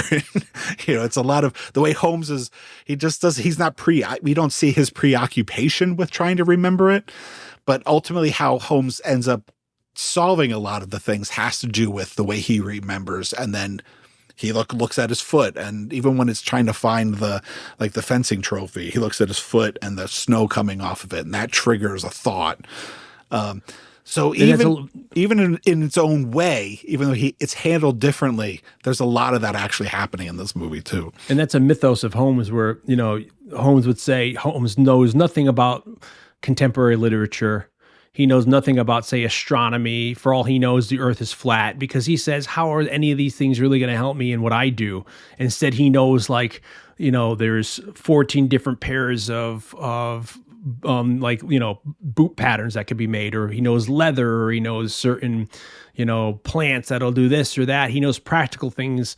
So his knowledge is very eclectic, but very to the point of everything. And like I said, he reads the Pulse about the crimes committed or the poisons and what they do. And that, and then, so it's interesting that Holmes always said, I don't read anything that is not going to, he knows music, say, or art to a certain degree, but he doesn't bother himself with things that in his mind, he doesn't want to, I'm paraphrasing, but he said, like, I don't want to fill my brain with stuff that's going to push out stuff I need. Yeah. So he has very big gaps of knowledge. And if he then has to go research something, he'll binge something and go figure it out very quickly and read a book on it or whatever. And it reminds me of, there's a mentalist whose name escapes me, who I've met several times, who's come on my day job. And this guy's incredible. And these mentalists are crazy. And I read this book on mentalists, and this guy he was on Joe Rogan's show, I don't know, like 6 months ago of this recording. So if you want to go listen to that, you can find him.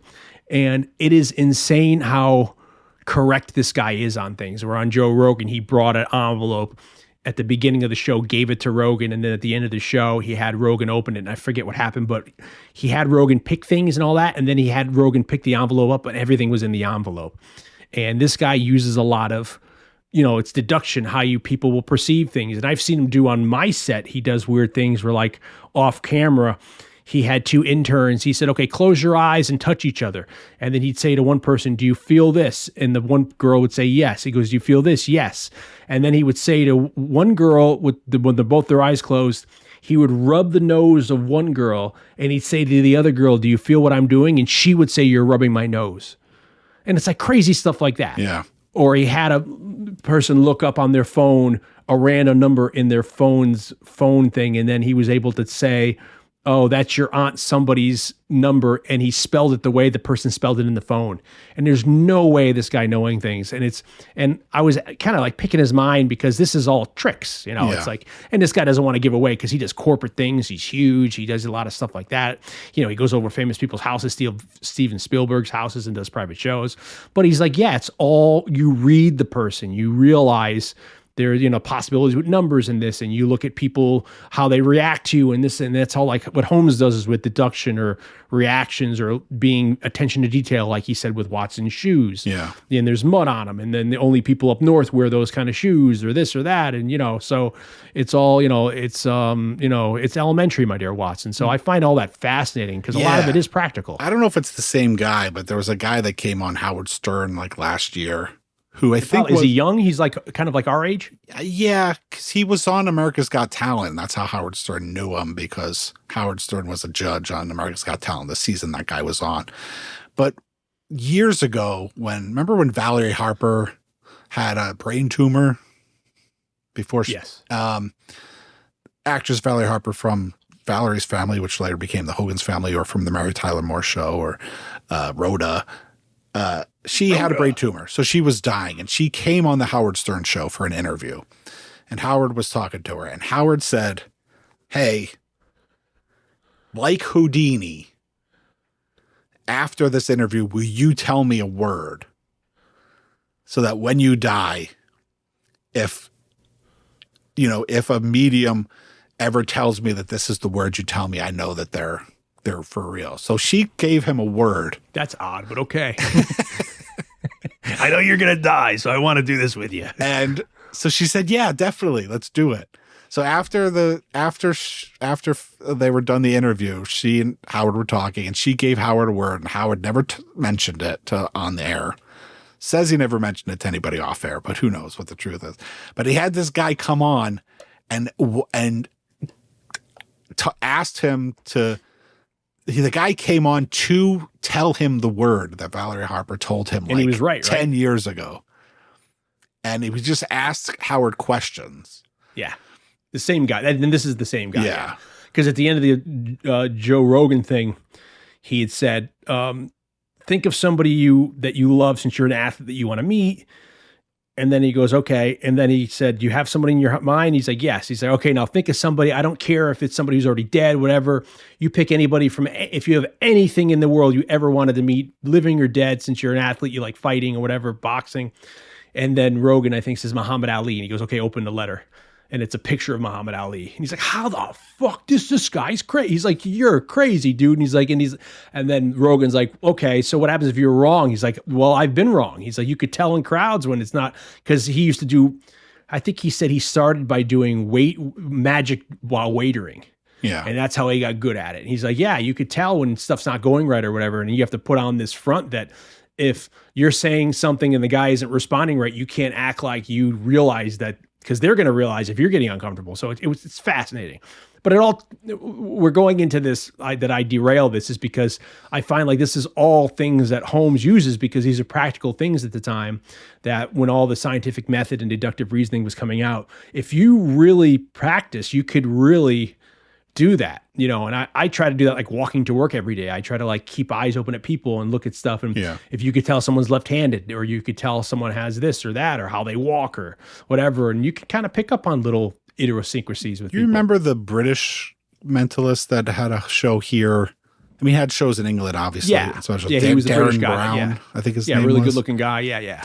He's got books, and I've read some of them about like how to do things. You mean the actor himself, or the guy who created the show? No, there is an actual mentalist that they based him off of. No, there is an actual mentalist named Darren Brown who had a show in America, but he has a lot of shows and specials that have been on Netflix. Who does this for real? I'm thinking of, there was a show called The Mentalist here that wasn't there a British actor in it?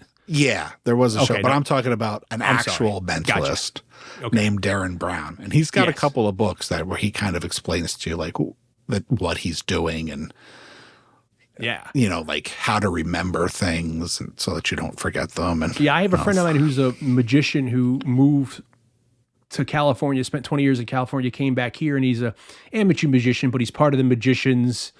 What is the Magic Castle or whatever? Yes, he's in the Magic Castle Club out in L.A. And, you know, he used to go to all those gatherings, and he gave me a couple books that are very hard to get. One of them is one of the books that the guy recommends Joe Rogan to read on the Joe Rogan cast. And I looked it up. I was like, oh, I have that book. I have the PDF. I was like, that's great. You know, and it's like, he's like, it's antiquated because it was written in the 30s, going back to what we were saying about clairvoyance and oracles and stuff like that, you know, but it's fascinating stuff, especially back then when you were just doing things, you know, when you're in a crowd and you're able to do, you know. And so this guy was saying, can you imagine if people use this for evil, say like a Rasputin or somebody? Yeah.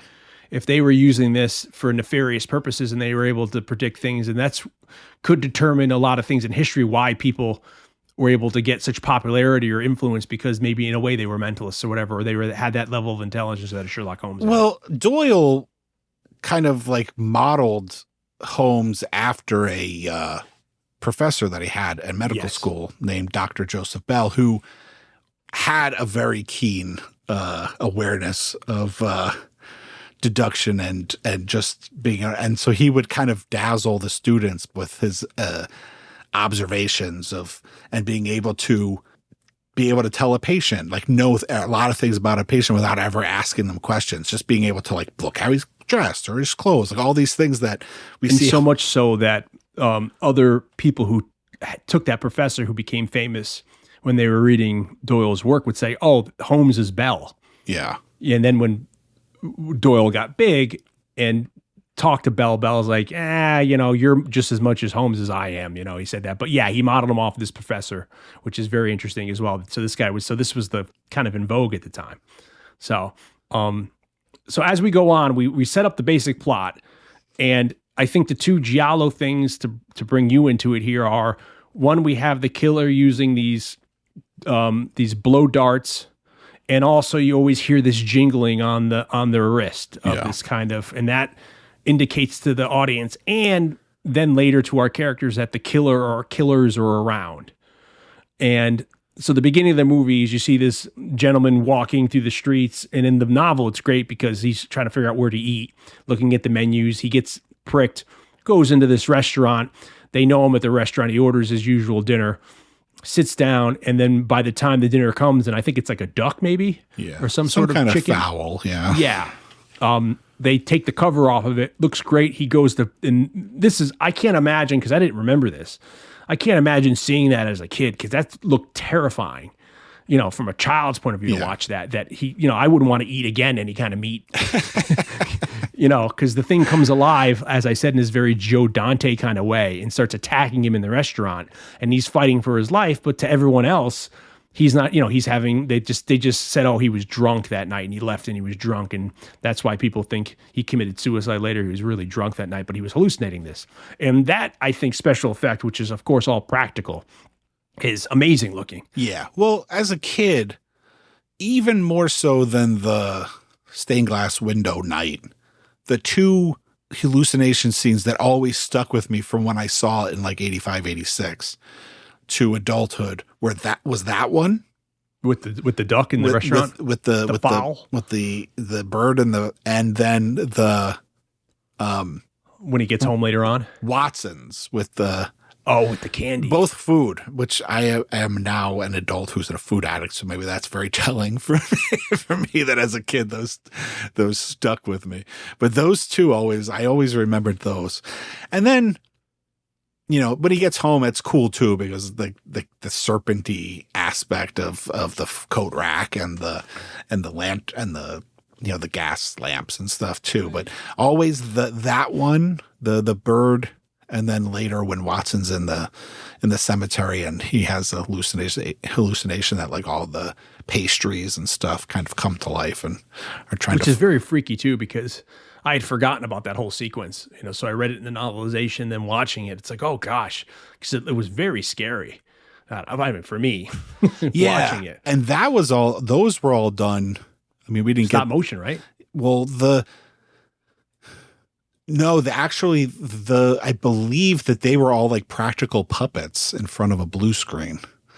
Shot like slowed down, like maybe sped up or slowed down. The frame rate was changed, so they kind of looked more. But I think all the pastries as kind of cartoony characters they were all puppets actually, which technically in the world of puppetry, stop motion figures are also considered puppets, but I think they were like more traditional, like rod puppety type things than a stop motion puppet. But yeah, the dream sequences are amazing from that fright. I mean, get one right from the beginning, which is also very horror, right? Like we always get in so many horror movies, we open with that big, like a big murder scene that then shocks the audience and kind of pulls us into the story right away. And for a guy who did, recreational drugs as a kid, never did acid. I know all my friends did, but I never did it because I was feared that I wouldn't come back because I was crazy that way. But I can't imagine you hear those stories where people say like, oh, I put acid in my friend's thing. Like I can't imagine being drugged in that way and going on a trip and not knowing you're going on a trip. So for me, that's a very frightening thing as well. So when these people are blow-darted and they start seeing these hallucinations, especially back then when you didn't know what hallucinogenics were, to have this start happening and you don't realize, you just think it's something you've eaten or whatever. And then that guy rushes out of the restaurant, he goes home and his mate is like, are you all right? And he goes upstairs and then we see the coat rack come to life and all the gas fixtures start going after him and he thinks the whole room's on fire and he throws himself from the window and that's the first murder. He falls 2 or 3 stories and dies on the cobblestones, on the cobbles, I can't imagine how frightening that is. So it's very horrific from multiple angles. One of us seeing all that, one, what he's experienced, and then just what happens to him, and that's the opening murder that starts the story going, And then the second one we get is like 20 minutes in, and that's the priest one, the vicar or the priest or the minister, whatever he is. Yeah. And which is probably this movie's greatest legacy. Is right. Scene. Because that is very symbolic in other ways. We talk about, I think Westworld is the first movie to have CGI in it because you have the POV of the Yul Brynner man in black. That's the first use of, I think, computer effects in a movie like that. You get the credits of the black hole, which we covered on this cast. And that's the first, I think, use of computer animation in a movie during the opening credits. And then I forget if Tron has any milestones, which is like 82. But then we get to 85 here. In 85, this is credited as the first, CGI in a movie? Like first character. Because CGI. We also talked about Last Starfighter. Oh, yes. And that's the first. Yeah. And also, what year is Labyrinth? Oh, Labyrinth's 86 or 87? Because remember the owl at the beginning is CGI too. Yeah. But you're right. I forgot Last Starfighter has like the spaceship is CGI, isn't it? Yeah, and like the asteroids and stuff. Yeah. But this is from like Lucasfilm or whatever it is, THX, whatever that's called at the time. Industrial Light and Magic. Yeah, Spielberg backed, where they have this sequence where he gets blow darted while he's in the church closing it up. And he's looking up at the stained glass and at one of the, I guess it's like a rendition of the Crusades, and one of the knights from the stained glass comes down off the wall. And I always remember that scene, of course, from the movie, because I think it still looked great again to this day. Yeah. Because when that camera goes around him and you see through him, I was like, holy shit, that looks great. Yeah, absolutely. I mean, all the sequences do, but that one in terms of CGI still holds up. And when I've talked to people that are older than us, and they talk about seeing this, even if they didn't see it in the theater, but then they saw it on VHS or on cable, like they talk about it. Because like as a kid, we don't have as much of a frame of reference of like what's before. Like even I think when we talked about Terminator, I talked about like I saw Terminator as a kid, and I would have loved to have seen it as an adult, because it would have meant like I would have known how important it was and how kind of like revolutionary it was. So, because as a kid, you're just like, yeah, it's awesome. And that's the way things should be, because I'm still playing with toys, or I'm going out and like I'm living adventures in my head, and the children's imaginations are still so strong that, like, yeah, I could imagine that. So when I see it in a movie, it's not as impressive to me. But I know when people who saw it, as a teenager or a little older, like they were floored by it, because you had never really seen anything like that in a movie before.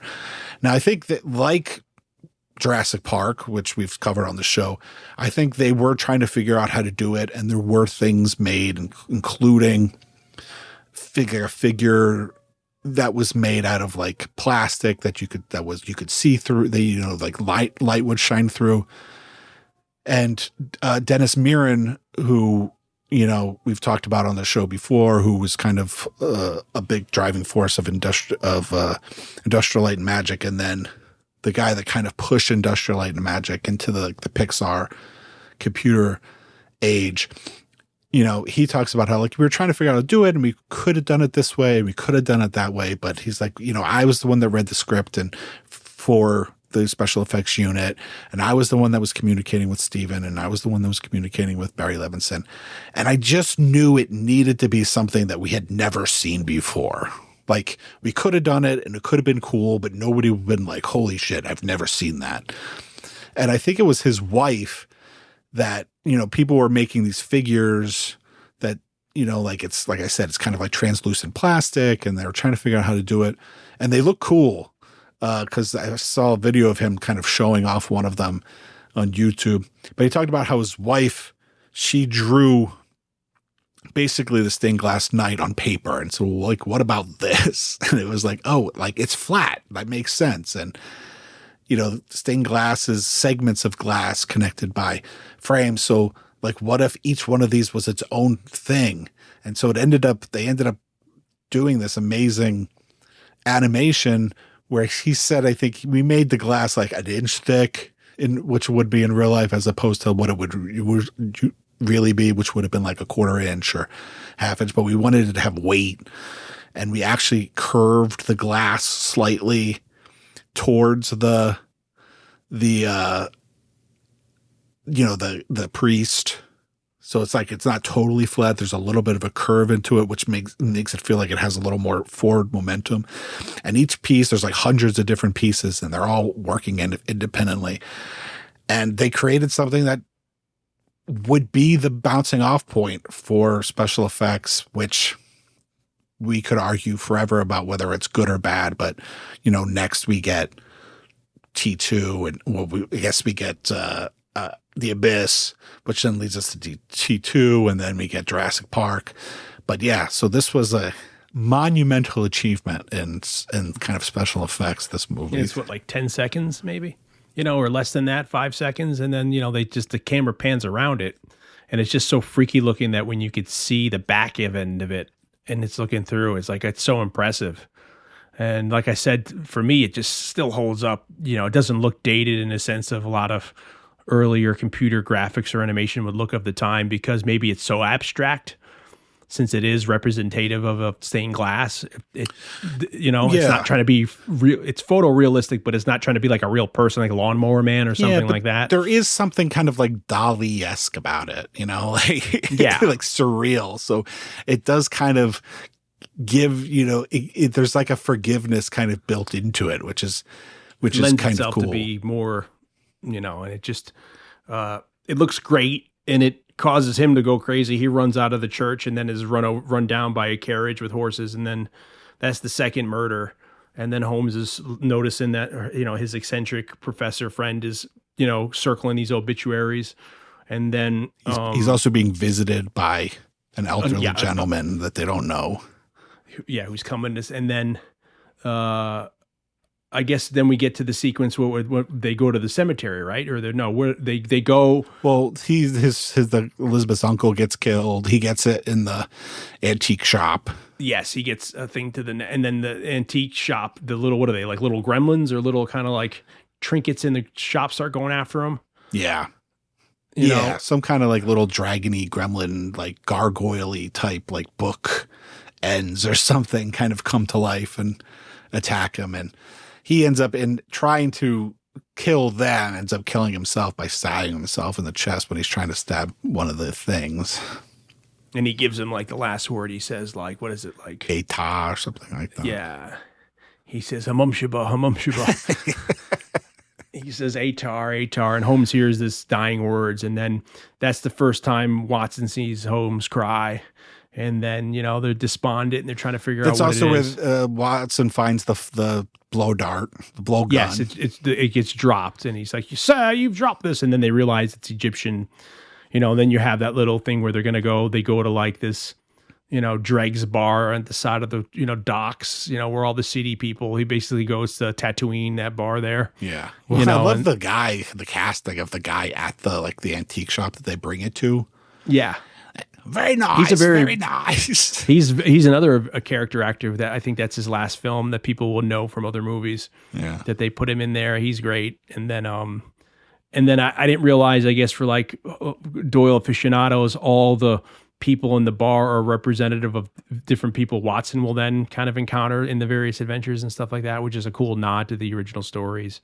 So I like how there's a lot of, planning in this for people who are the purists, because Columbus there is a quote that Columbus was very hesitant that he wanted to do it really good justice. And I think this is a monumental achievement for a guy like Columbus to write something like a pretty good whodunit giallo or whatever, and have it be to the level of a Holmes kind of story. Yeah, and I'm sure even just listening to like some of the podcast things that I listen to, there are people that fancy themselves like Holmes aficionados that don't like things about this for that reason. But in that it's not accurate enough, or they got this wrong. Everybody's going to have opinions.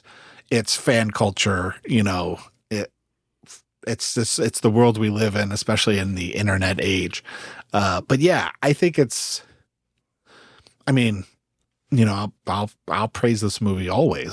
This movie is literally, I think, like if you assembled like Blake's 50 favorite movies of all time, this would be on my list of 50 favorite movies. So yeah, I just love this movie. And, in a lot of ways it's, would you say that it could possibly be a little bit, because of such a strong Spielbergian hand on it, in a lot of ways it kind of is a little bit of a predecessor to the Young Indiana Jones Chronicles. Absolutely. That we get, less than 10 years later.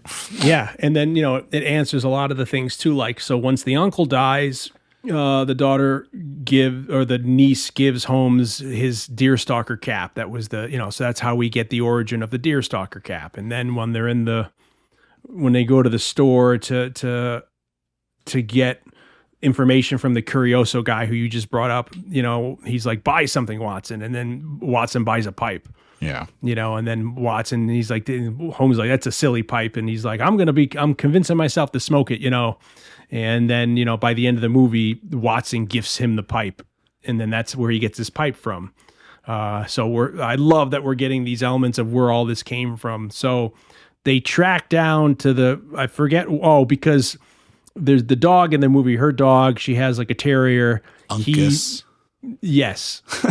He bites when she's walking him one night, they encounter the cloaked guy or girl, and the dog goes after him. Person runs away, but the dog rips off a piece of the cloak, and then she remembers, oh, I have a piece of the cloak that Uncas got. Yeah. And they're like, let's find it. And they find it. And Well, Holmes the is jingling, like as you alluded to earlier, like the jingling becomes kind of the calling card of. Yeah, it's, which is also kind of Jello-esque, which is like, Watson's like, oh, I heard that in the library. And then I heard that when running away from when the uncle died. And then she's like, oh, I heard that sound in the alley. And that's when Uncas pulled off a piece of thing. So not a very smart thing for the killer to wear jingling bells. Yeah. But it does it becomes a recurring thing that kind of they start to put all the pieces together based on a kind of like the witnessing auditorily this sound.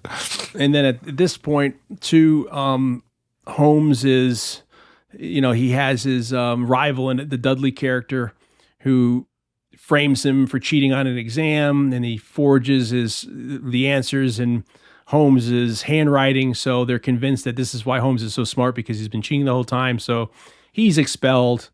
They then I forget why they expel Watson too. I forget why they don't expel. I mean, Watson doesn't kind of get expelled until later when Wraith finds them. Oh, okay. And then but they lock him in a room, and then but Holmes gets kind of expelled, like Dion said, because they think he's been cheating this whole time. Like there's no way he could be this smart as a kid, and that's why he's been able to get such good grades. And so he lives in kind of the attic with Elizabeth secretly, while Watson is like running errands for him, bringing him food, because Watson's still kind of in school. It also is kind of, I mean, I don't think it needs it, but it also is like, there's a little bit of this school's in the way of the mystery. So let's just eliminate it from the story so that Holmes can focus completely on the, well, it's near the end of the semester, so that's why we're in exam time before it breaks for Christmas, because this is in fact a Christmas movie with the snow on the ground and stuff. So he analyzes the cloak bit. It takes him to this. He finds out, oh, it was dipped in this. There's traces of paraffin wax. Yes. On the clothing, but there's only one place in London. In all of London. Yes. And they go down to the warehouse that's out of business, and he goes in and they find the top of this pyramid. And then they realize, and then they see it becomes like almost like a carbon copy of Temple of Doom. And that's where I think it loses a lot of viewers, especially of our generation, when it gets a little too into the territory of Temple of Doom. Never bothered me. Temple of Doom was never my movie. In fact, I may have seen this movie before I saw Temple of Doom. And if not, as a kid, I may have realized the association, the comparison of it, but it never bothered me. So it never bothered me as an adult. It's not like Temple of Doom, like invented the idea of like a cult sacrificing people. No, it's more of a set piece than anything. It's just a similar set piece, because this is Egyptian in origin, while Temple of Doom is Indian mystic. I forget the actual cult there, which we covered on this. We did it on this show. So when we talk about the association with Gunga Din, yes, there and all that, and all, because we read the novelization for that too. But they witnessed one of these sacrifices, and then of course they're found out, and they run. And in their running, they grab a bag of the needles. They get blowfished. They're not blowfish, speared. Yeah. With the thing, and they run into this cemetery to get away from everybody. And this again becomes almost like a horror movie here, because then they all start tripping balls, and they all have their little adventures here, which is crazy. Where she falls into an empty grave. She thinks, and she thinks a little zombie action for her. Yeah, it's coming out and holding her down, and her dead uncle's filling the grave in, and they're trying to tell you. I kind of felt like her falling into the grave and then the hands in the grave felt a little poltergeisty. Of course, yeah. Yeah, which is again Spielberg. Yeah. It's all tying it in there, and then we have the sequence where you said then. They tie her down with scarves and stuff, and then Watson starts seeing, all his little, because I guess his little, what would you call that? his vices, the candies and eating stuff like that. It's like pastries and cakes and stuff. So he has this hallucination that like this kind of cupboard opens and these pastries come to life, and then they kind of force him down and start to try to dive into his mouth, like force feed themselves. And that could have been really silly, but at first it may look a little silly, but then when that starts happening, it's kind of very freaky. Yeah. Well, I think that's why it's effective, is because they have like googly eyes and stuff, and it does look silly. And then all of a sudden you realize like what is happening. And it's like, it takes like a left turn. They're trying to like force feed him with themselves. Yeah. So none of these, whatever they're using as a hallucinogen, doesn't give you good trips. You have insane nightmares of whatever your environment you're in, or whatever your deepest secret, or whatever the hell you're wrestling with in the back of your mind. It comes to the forefront and becomes the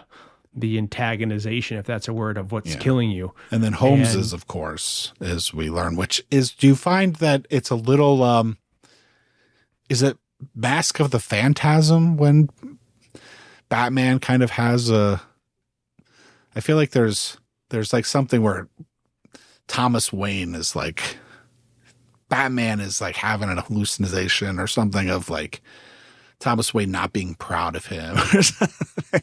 I feel like there's an Batman the Animated Series sequence that felt a lot like this to me. Yeah, because he goes into a mausoleum, and they allude to it more in the novelization, which I think is great, because you realize, again, this is going back to the origins of, I guess, Columbus trying to explain away his childhood, of that he comes from a broken home, and it's explained a lot more because on the walk home, Holmes explains it to Watson what happens. But in the movie, you see he goes in there, his mom's crying, and his dad's like, "You did this to me," whatever. And it's not really explained, but I mean, it's explained enough in that he's like, it was my private business. You had no right telling your mother. And you basically, it's kind of implied that Holmes found out that his father was cheating on his mother, and he told his mother that it happened, and it's what kind of split their family apart. And it's also the origins of why Holmes does what he does, in a sense, because he says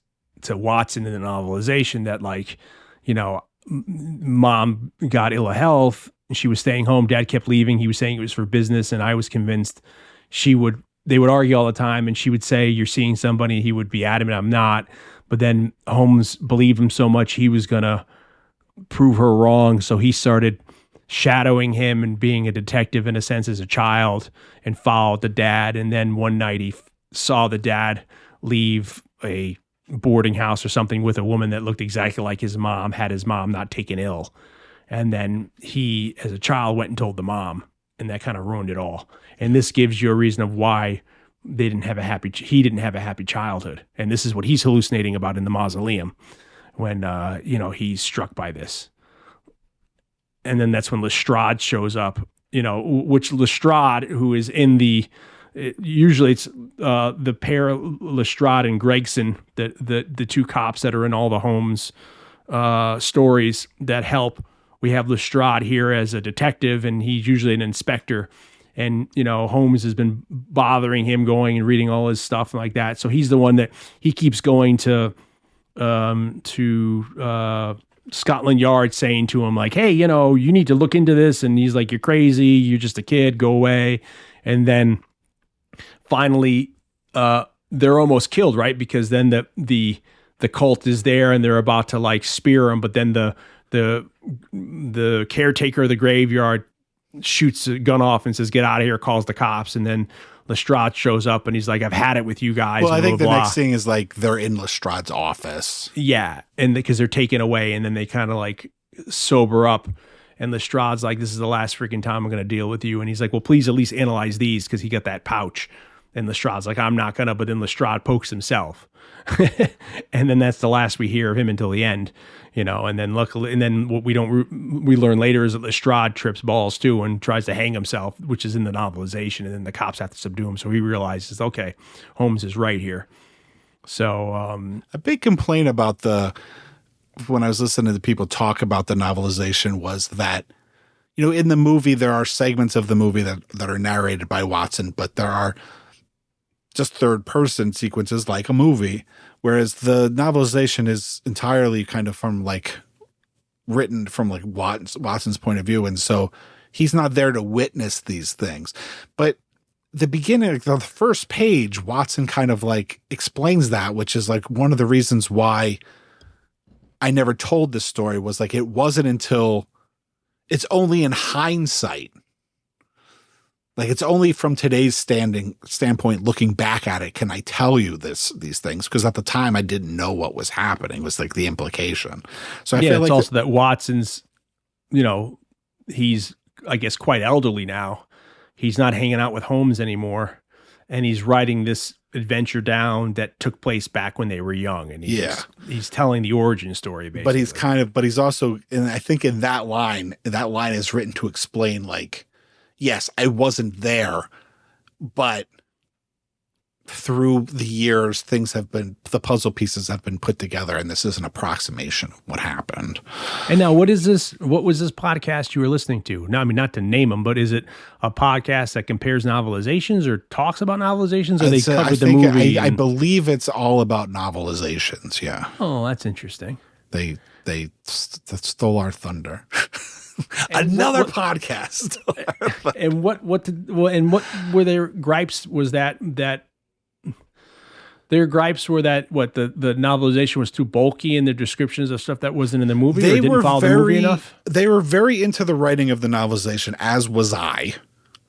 They felt that like the 3 chapters kind of like in the middle that go into Egypt is too much, which I tend to agree with. And I mean, it's interesting from a fan of the movie's point of view, but I can see basically there's a formula in contemporary streaming television now. It happens with 98% of the shows, if not 100% of the shows. It kind of started without streaming. I started to really notice it in seasons of The Walking Dead, where you have like, let's say the show's 10 episodes long. The season's 10 episodes long. The first 4 or 5 episodes, you get into a story and you're into it. Then like episode 5 or 6, depending. Oh, it just stops down and we get like a flashback episode to something, or we go down and we get an episode completely about a character that really I never gave a shit about anyway. Like they're not the main character, but there is this thing. I don't know if I'm not going to go into it, but it happens in everything from like Alien Earth, the new show, to every series kind of does this mid-season. Some shows have backed off where it's just they do the flashback, but it's not the whole episode, which I can live with. But you get this whole flashback episode, and I fucking hate it, because it's that's what really threw me off of Walking Dead, where there'd be either complete episodes that could have only taken 10 minutes long had they written it better, but it's a whole episode of like him talking to the governor. Or in the first season, I think it was American Horror Story, I fell out of it because once they kind of like hooked the wagons together and you realize what was going on, you're like, oh, yeah, it's like you have me on a story, you kind of end on a cliffhanger, you make me wait a freaking week, and then you hit me with some like flashback episode where it's like, you know what? I was fine not knowing any of this information. Especially when they don't, it's not relevant in the sense where it's going to make any. So now you're making me wait 2 weeks to get the resolution of the cliffhanger. It really pisses me off. And in some ways I felt like the Egyptian like explanation of things kind of felt that way to me a little bit, even though they're interesting. And like I said, from someone who's seen the movie a million times, I appreciate it on that level. But I can see how some reader who isn't as obsessed with the movie as I am, who hasn't seen the movie like 20 times in the last 25 years, could be like, oh my goodness, like this is like completely taking us out of what's actually the story of this movie.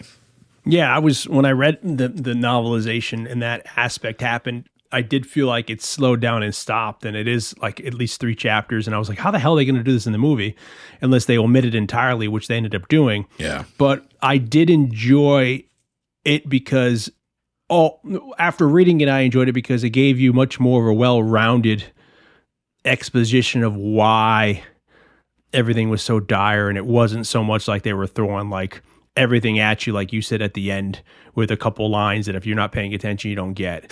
Yeah. You know, so I much more enjoyed the story, because what ends up happening after they leave the police station and Lestrade is poked, they realize they got to find the old man who was visiting the uncle, like you alluded to before. So they go to Oxford and they go to the guy's house, and he realizes that also the cult is after him, and he lets him in the house. He gets poked by one of the spears, or whatever you call those, the darts. He starts tripping. He thinks he's on fire. They're trying to hold him down, and they're trying to talk to him. And at the same time of him hallucinating, he starts giving them the backstory. And then in the novelization, it goes into that Watson says later on, I was able to get his journals, and I was able to read the journals, and this is what fully happened. And then that gets us into this Egyptian sequence that's in the novelization. Yeah.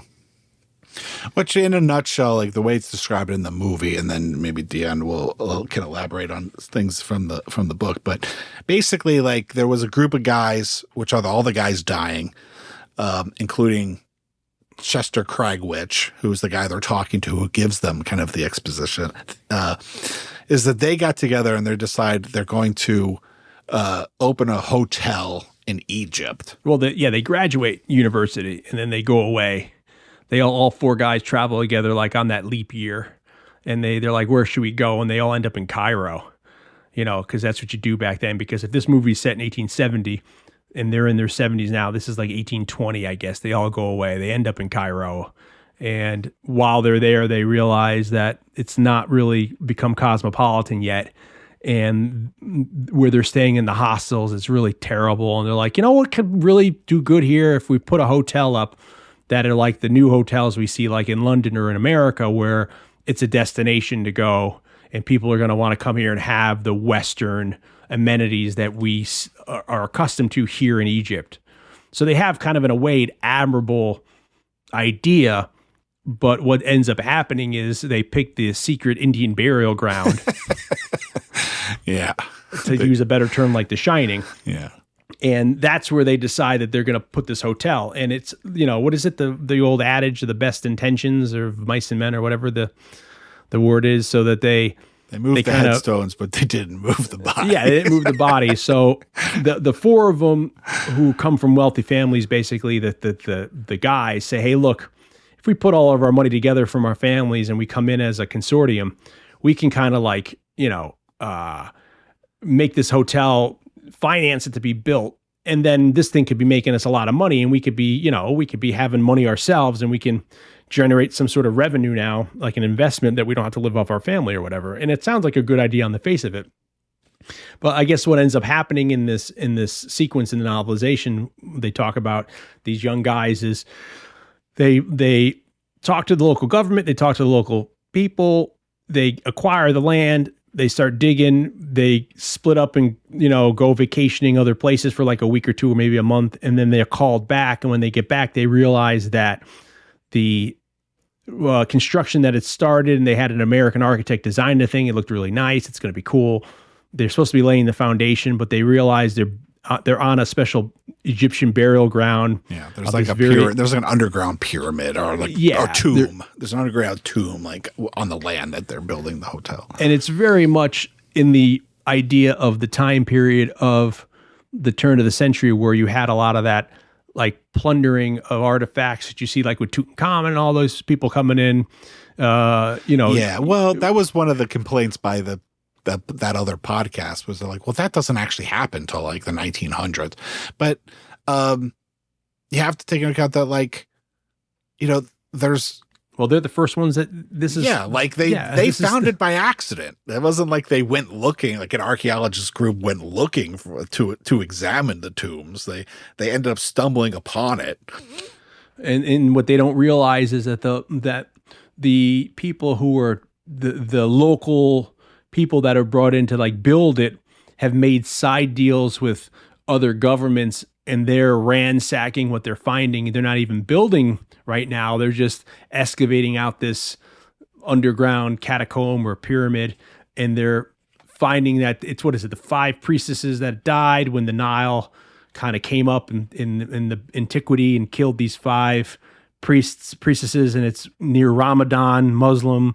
So every year there's a pilgrimage to this holy site where these 5 priestesses died and were buried. And every time at Ramadan, this Muslim tribes come and they observe Ramadan there because they know that this is their history.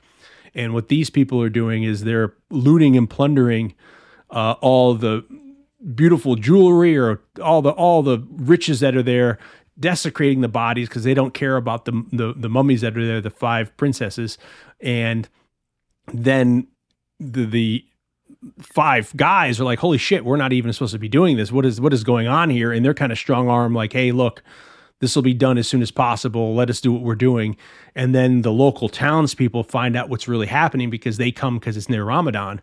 And they're like, what the hell are you doing here in our land? And the people who are there to like kind of guard and the workers kind of like end up just killing everybody. Yeah. And they burn the village to the ground, kill everything like that. In the movie, it's like the troops are sent in, and it's just like very ambiguous as to like what troops. I mean, I guess there was, there were probably British colonies and stuff at that point, but it's kind of just like, and then the troops came in and killed everybody. Yeah, but like in the novelization, it's like they had like Armenian mercenaries who were guarding it all, and they're the ones who lay waste to the local villagers and this other tribe that was coming, kill everybody, get away.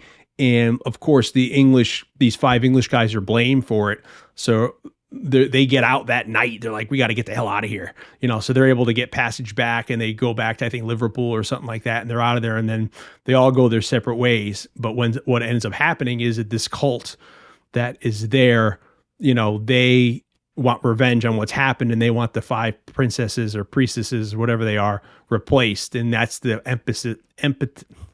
emphasis or impetus for this whole movie here, that this cult has survived a generation or two, and they're going after getting revenge on the 5 guys, hence why these 5 people were murdered, if it's 5, and why they're connected and why it's happening now. Yeah, it's basically, the explanation of the movie is like the most streamlined version of what Dion just explained. And it is also explained that there was a brother and sister who were half British, half Egyptian, and that they were visiting family in England when this happened. And when they heard about what happened in the town while they were away, which was where they were from, it was like they decided like the rest of their lives they were going to dedicate to restoring the 5 princesses and taking revenge on the people that did this.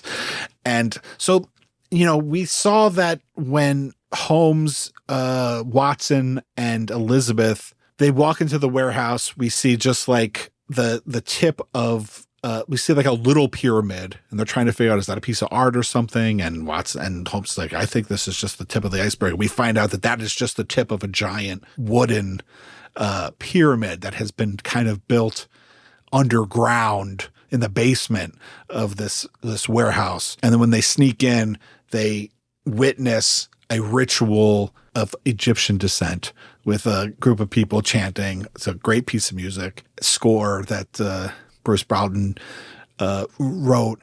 And then they witness a girl who's been wrapped. She's kind of comatose. She's alive, but she's comatose. And we later find out that they hypnotize the victims, and they kind of put her in mummy cloth, and then they pour hot wax on them. So that's how they sacrifice the women.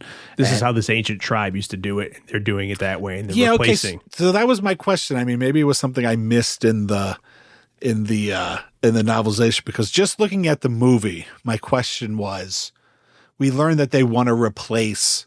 The idea is that they're going to kill 5 girls. They're going to sacrifice 5 girls to replace the 5 princesses. Elizabeth later, when they capture Elizabeth, is the 5th one. And I always wondered, like, are they, not always, I thought of it this time, are they encasing them in wax because they're going to transport them to Egypt, to the tomb?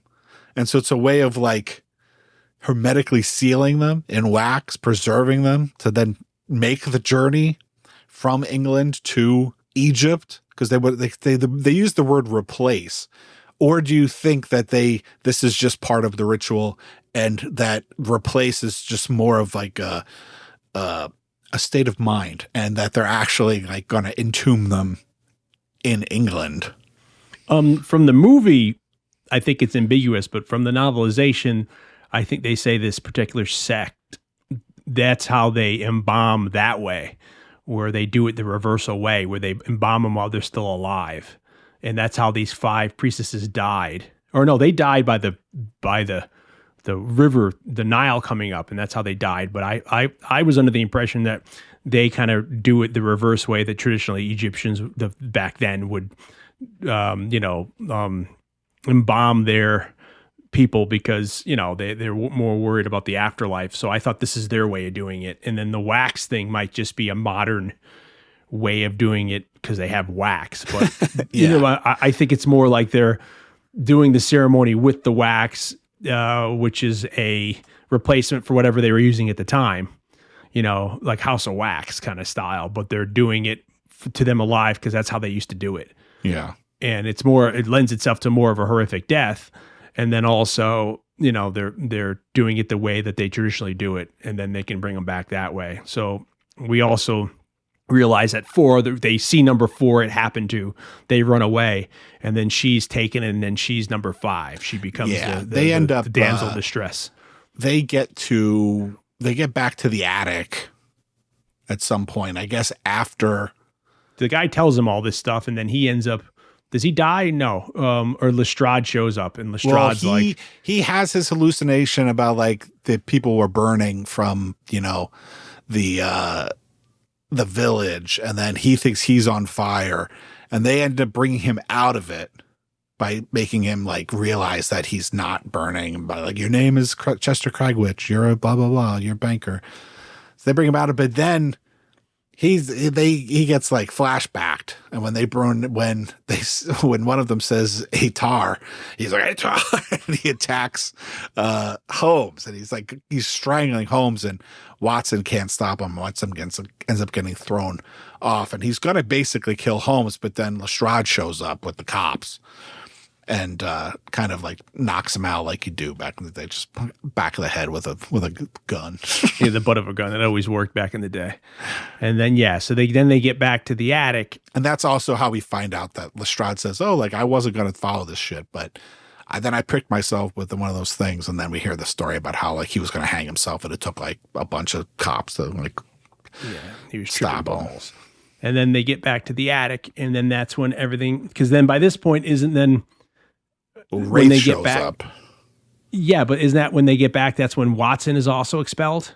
Well, they get back and Wraith finds them. Yeah.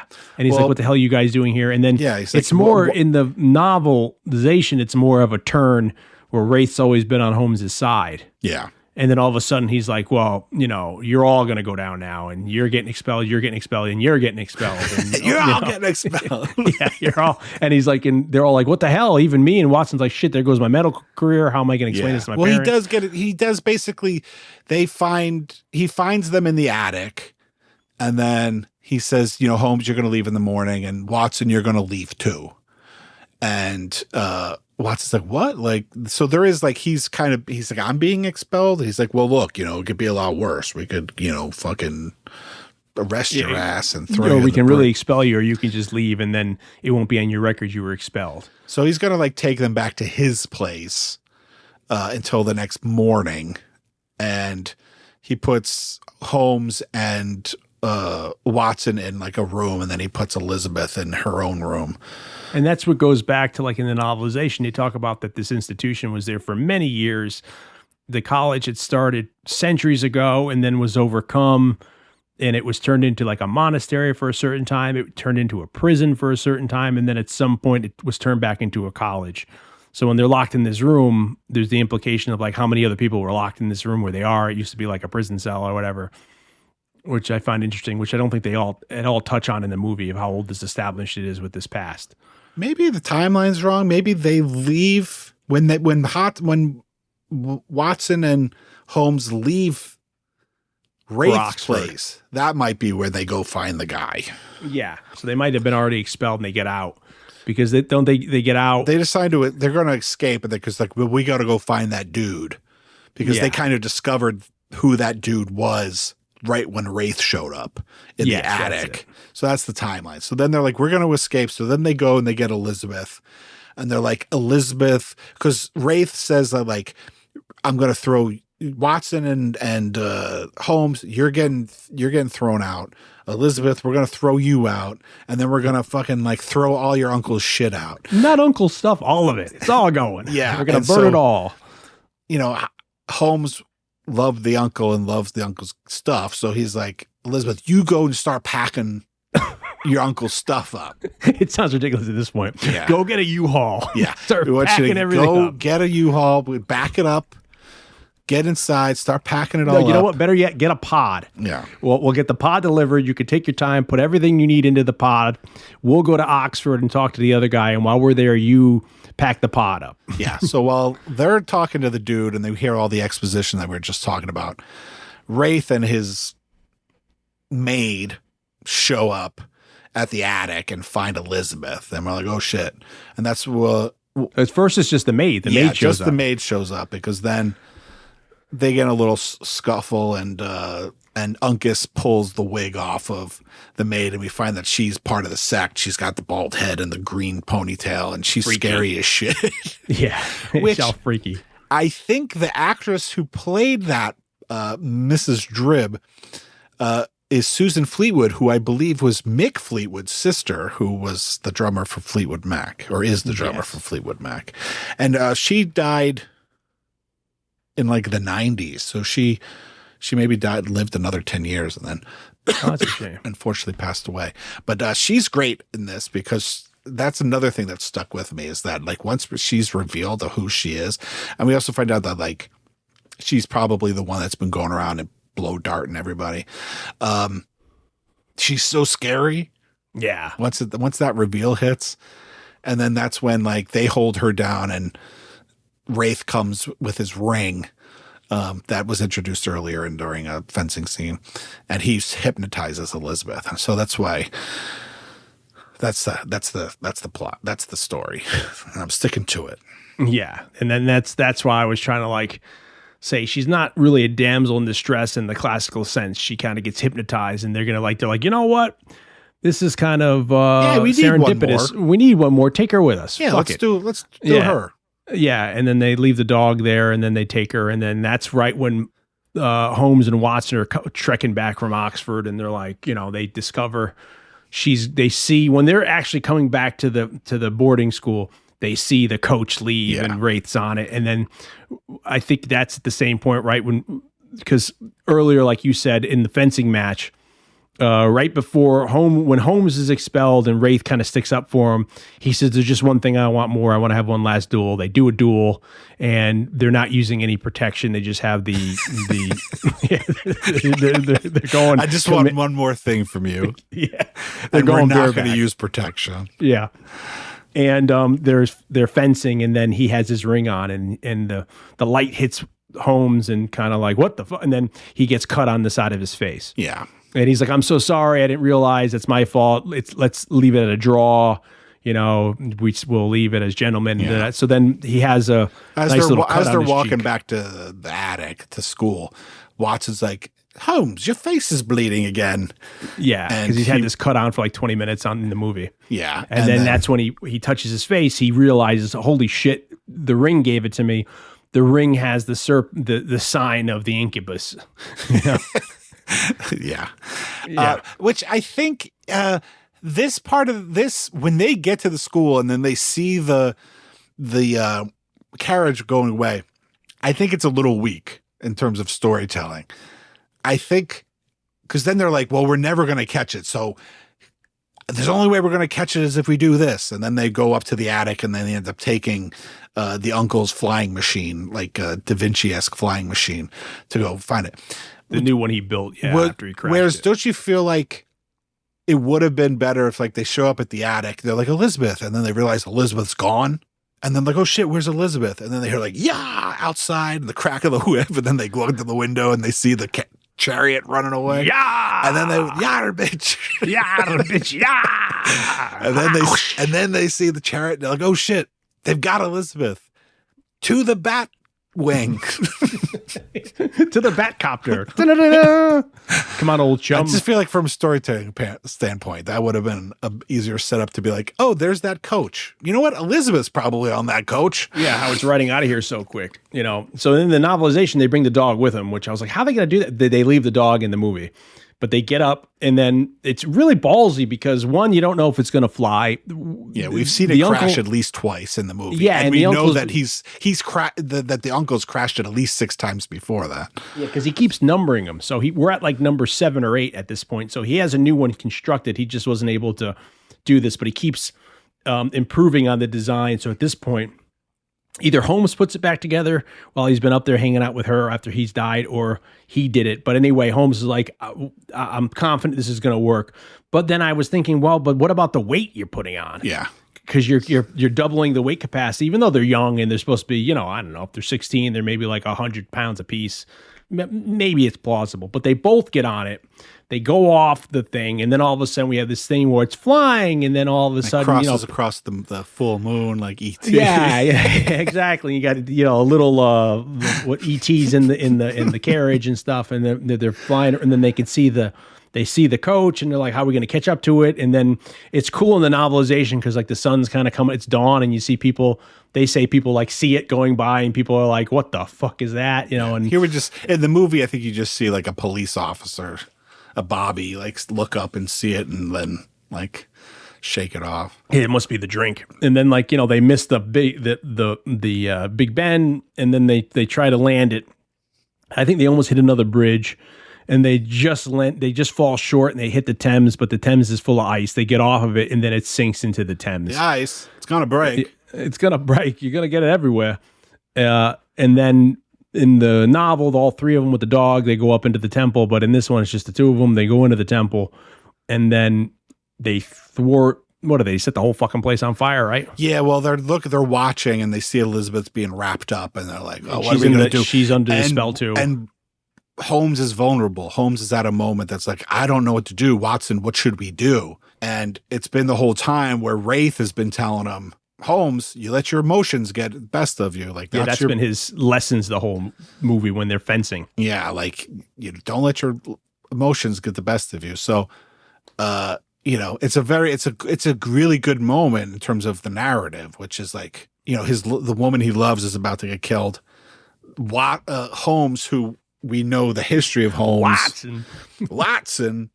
But Holmes, we know because of the old Holmes and everything that we've seen. It's very.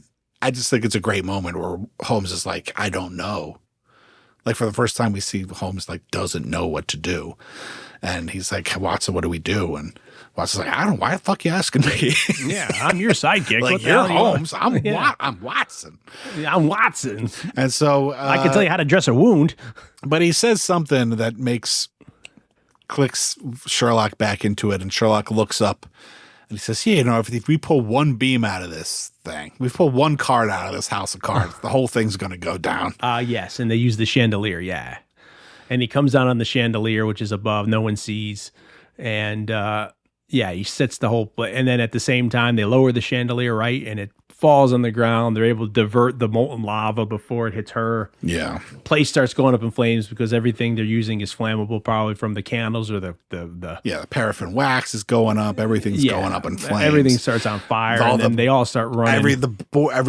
All the wood beams are starting to fall down. Yeah, pandemonium. And then, you have like them all like pointing at them, because they've messed it up. It's like the end of Invasion of the Body Snatchers. It goes Invasion of the Body Snatchers for a second. So then he grabs her, Wraith grabs the girl, runs upstairs, gets into a coach, and then Watson's like, I got to stop him. And then at the same time, he's like, Holmes is passed out. He's getting away. And Holmes is like, well, fucking go get him, dude.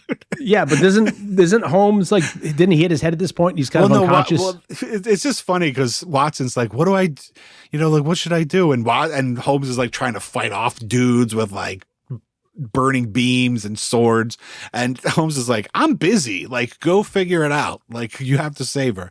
So then Watson like runs through, and he's bobbing and weaving through everybody, and girder, beams coming down. He has this like long sequence where he's bobbing and weaving through everybody, and then he ends up going it's like up. A quarterback. And then he he gets up to the main floor where the tip of the iceberg is, where the tip of the pyramid is, and he looks out and he sees Wraith getting Elizabeth into the coach outside, and then he looks down through the broken top of the pyramid and he sees that at this point Holmes is knocked out and he's like been thrown on top of the chandelier and everything's fallen down, which is on the floor. Yeah, which is the chandelier's down on the floor. Somehow Holmes conveniently gets passed out, knocked out on top of that. So Watson is trying to figure out what to do, and then he devises, hey, pulley system, we need a fulcrum point. And he pulls an old piece of rope that, thank God, is strong enough. Yeah. Ties it to the chain. He remembers his old MacGyver. Ties it to the chain. Well, Henry Winkler. He's like, that's Henry Winkler's contribution. He's like, what if he MacGyvers this shit? What's that mean? Oh, you'll know.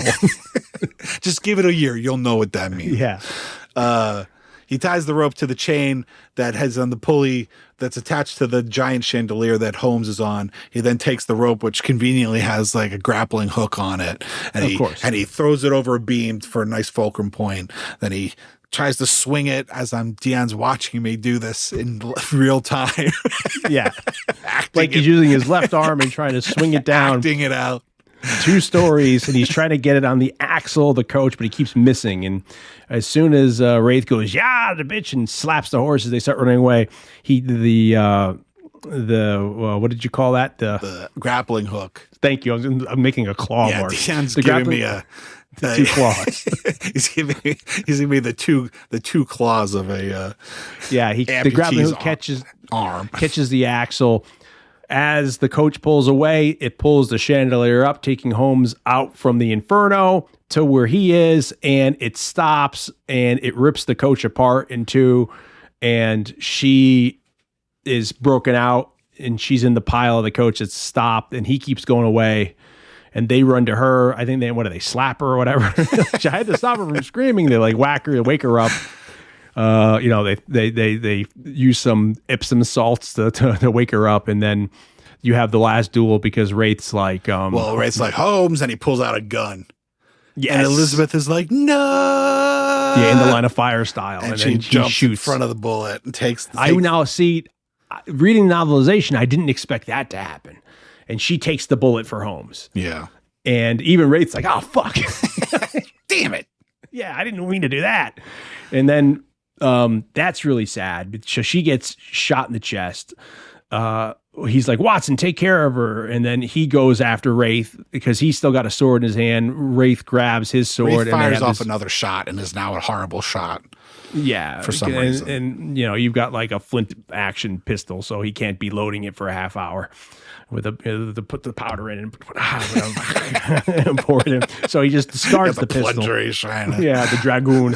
And they start doing their epic sword fight on the banks of the Thames, which suddenly were on the set of Murder by Death. Not Murder by Death. Murder by Death.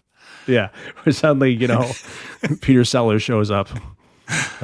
Big, what is it? Fat woman like man. Big house like man married to fat woman. Hard to get around. But anyway, then they were on Murder by Decree set. They start having this great fencing match. And I would still think Wraith would succeed in this fencing match, but maybe Wraith's emotions are taking over. Yeah, well, Wraith is definitely flustered. He hates Holmes. Holmes has foiled his plan. So, yeah, his emotions are starting to get the best of him. And it's a pretty good fight in terms of, like, choreography and stuff. Yeah. They end up breaking into, like, a building, and then, Wraith loses his sword. He's using a hook, like a meat hook. And so it's a pretty good fight. And I don't know who's stunt doubling Nicholas Rowe for some, who the stunt doubles are, but it doesn't throw you out of it. Where sometimes you see like a stunt double and you're like, that's not the guy. He's a dude with a mustache. Yeah. It's like some 5'3" guy with a mustache as opposed to. But it's slightly anticlimactic right there because he gets the best of him. He falls into the Thames. To the ice, and then the ice breaks. The ice breaks, and then he sinks through the ice, and that's the end of it. And you're like, oh, you're waiting for him to pop back up, Jason Voorhees style, but he goes under, and then he's like, okay, he's dead. And he runs back, and it's sad because in the book, I think they have like a line or two more. But she's like, in the book, she's like, look, I love you, you love me. We'll always have each other, and I'll see you when I see you, like, when it's all over. And she dies. Yeah. And then, of course, Lestrade shows up because the whole place is on fire. He's like, put the fucking fire out because we've already had a fire that took all of London out. We need to stop this one. Yeah. And then Holmes cries again. And that's where, like Watson alludes to, Yeah. I've only seen him cry twice. Yeah. Well, the scene with Elizabeth, it's kind of the whole point of the whole story. It's kind of what Chris Columbus was kind of interested in. Like what happens that makes Holmes become a loner, like reject emotion and love and become so fixated on the case. You know, everything that Dion's talking about, like he doesn't want anything that's won't be useful to him in solving crimes. Like what makes a guy reject everything else? And there's only one other time. It's an opera singer who bests him, which they kind of redid the Scandal in Bolivia. They redid it in the Sherlock with Cumberbatch, right? The Cumberbatch series. Because at the end of that adventure, she kind of bests him, and I forget how in the original story, but she leaves. And I think she played Holmes, or I forget how it goes down. Either she played Holmes, or the whole time she was like a double agent or something like that. So Holmes always says when they bring up that, that's the one that got away. I'll never forget her. Yeah. And that's the only love that's ever alluded to in any of the Holmes stories. And he carries, I think, a ring or something on him always to remember her by. Yeah. But when Elizabeth dies, I think Holmes says to her, like, we'll be reunited again. Like, oh, you're going someplace and we'll meet again. And she's like, yeah, and you'll be late as always, or something like that, which is kind of a nice little touch because we have that scene in the library early in the movie where she's talking about how he's always late. And then she dies, and it's like, that's the moment that Holmes decides that he's going to be alone from now on. Like, this is the moment where he becomes that Holmes. He decides that my emotions did get the best of me. Somebody died because of it. The woman I love died for it. I'm never going to go through this again. I'm never going to feel this way about anybody again. I'm never going to be hurt. I'm not going to hurt myself that way. I'm not going to let anybody get in the way of what needs to be done to do this. And he makes that kind of vow that in that moment that he's going to kind of lead a life of solidarity until he meets Watson again 15 years later. And this is the point where then he becomes the Holmes we know and love, in a sense, like you're alluding to. Now, do they explain in the movie, I forget, as in the novelization, that the coat he gets is the cloak that Wraith was wearing? It's a throwaway line, but he does say, Watson's like, why are you wearing that, like that thing that was Wraith's? Why are you wearing that, the thing from that evil guy? And he's like, it's a trophy. It's like the leopard skin or whatever. Yeah, so he's got the hat from the uncle. He's got the cloak or the jacket now from Wraith. And then the last scene, when they part, Watson gives him a gift, and it's the pipe that he bought earlier. And then that's his outfit. And now we've got the Holmes we know and love, and that's the end of it. And we also, Watson points out, which Holmes hadn't figured out yet. Holmes is a little bit embarrassed that Attar, which is the name of the brother of the little boy of the brother sister group, who is like the head of the cult. Was also the uncle's last words. Elizabeth's uncle's last words was Attar. Is Wraith spelled backwards? He's like, fuck's sake, you're right. He's like, I would have gotten it eventually, you little asshole. It wasn't for you and your pesky kids. There's also your dumb dog. There's also some moments in the movie where Sherlock is really just kind of an asshole to Watson, though, because he's just like, Watson, you buffoon. He calls Watson a buffoon at one point. He's like, Watson, quit being an asshole. So there's some moments there that we didn't talk about, but that's true to form, because he's always like that. Yeah. That's one of Watson's complaints about him. He can be a real asshole to him sometimes. And then we get Holmes in the carriage is about to get taken away, and he puts on the hat and he puts the pipe in his mouth, and we get him from profile as the coach pulls away. We kind of see Holmes. We see Batman with the cowl. We see Bruce Wayne become Batman.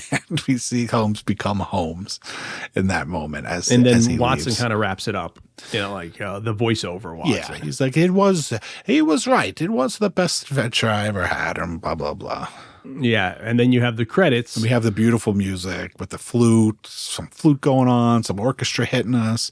And then the credits is we just see this carriage kind of like a sleigh, we have like a sleigh going through the wood. I mean, going through the snow. And I guess like I'm trying to think as a kid, like what I thought, or even before I saw like and did I just assume that was Holmes? I don't know. I did.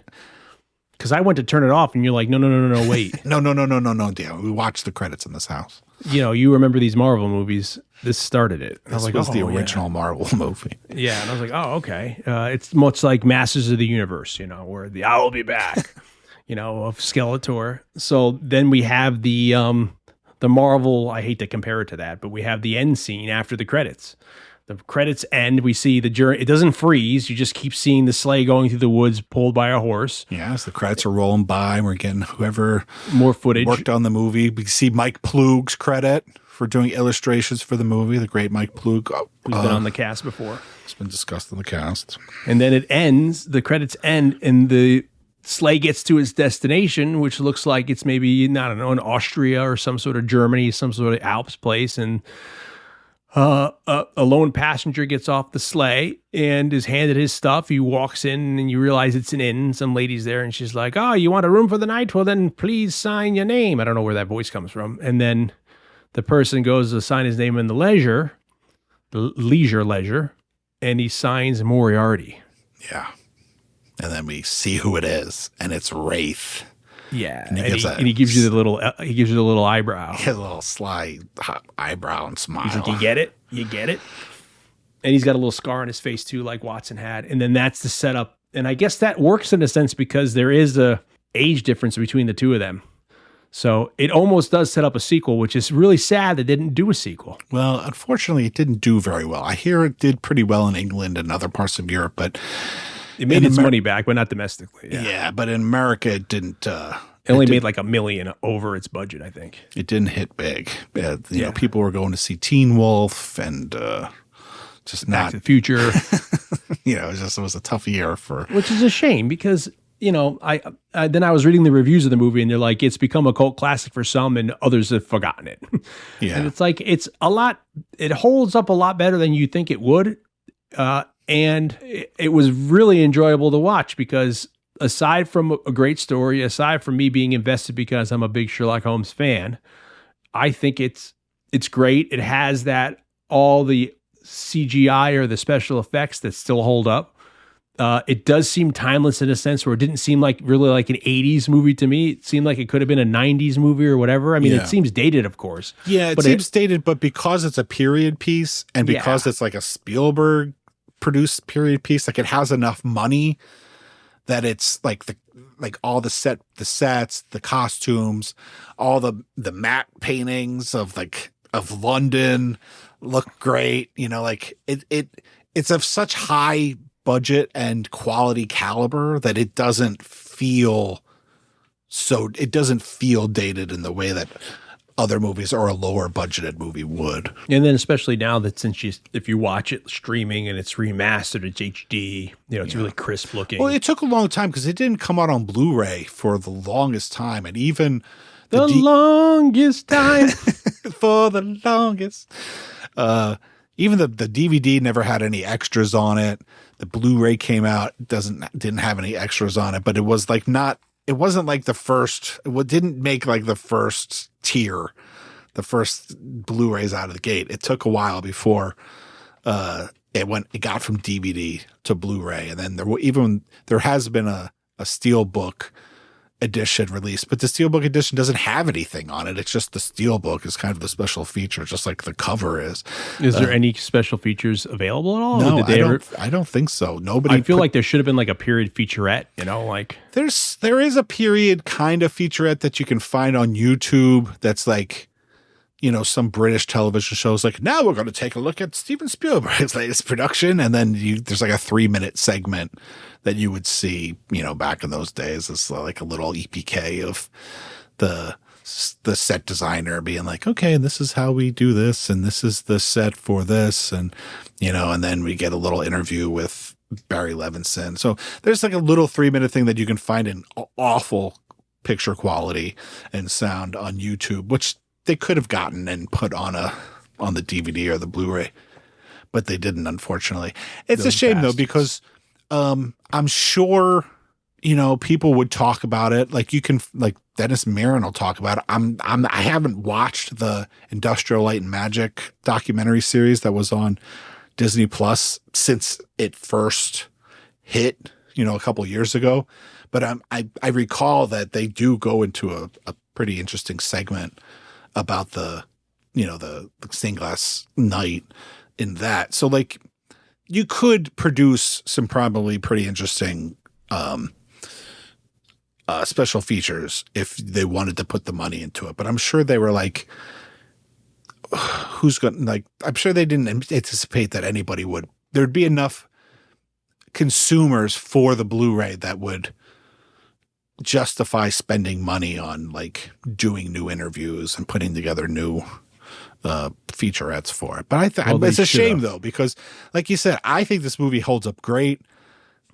I mean, not just because I love it, and I have very fond memories of it from when I was a kid.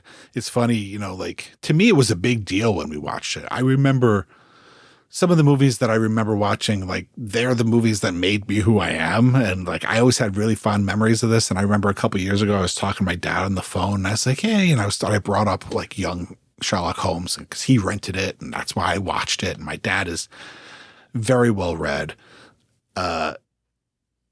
instilled mostly more in my brother because my brother lived with him and for a period of time and I didn't, but like very much into classic literature and had read all the Holmes books and had read all the Dickens books. And I brought up Young Sherlock Holmes and cause it was such like, for me, a very like bonding thing between him and I. And it's one of the reasons why this movie was so much. He had no recollection. He didn't know what movie I was talking about. That's a shame. He didn't even know this movie existed. We'll go back and watch it. Like, all right. I was like, it's good. You should watch it. It's really good. Yeah. I think it certainly falls into our anniversary slot perfectly, diving into Holmes. And I feel like we did it some justice as the old days, of doing our anniversary things. And it's a great anniversary pick. We took some interesting tangents. Yeah. And we've kept it kind of lean in the sense of how we've gone in the past with length. So, I enjoyed going back at this. It was fun to revisit it, and it's a real fun one. It was released overseas also as Young Sherlock Holmes and the Pyramid of Fear. Yeah. And then some countries just dropped the Sherlock Holmes bit and just called it like Pyramid of Fear. Or that and the other thing.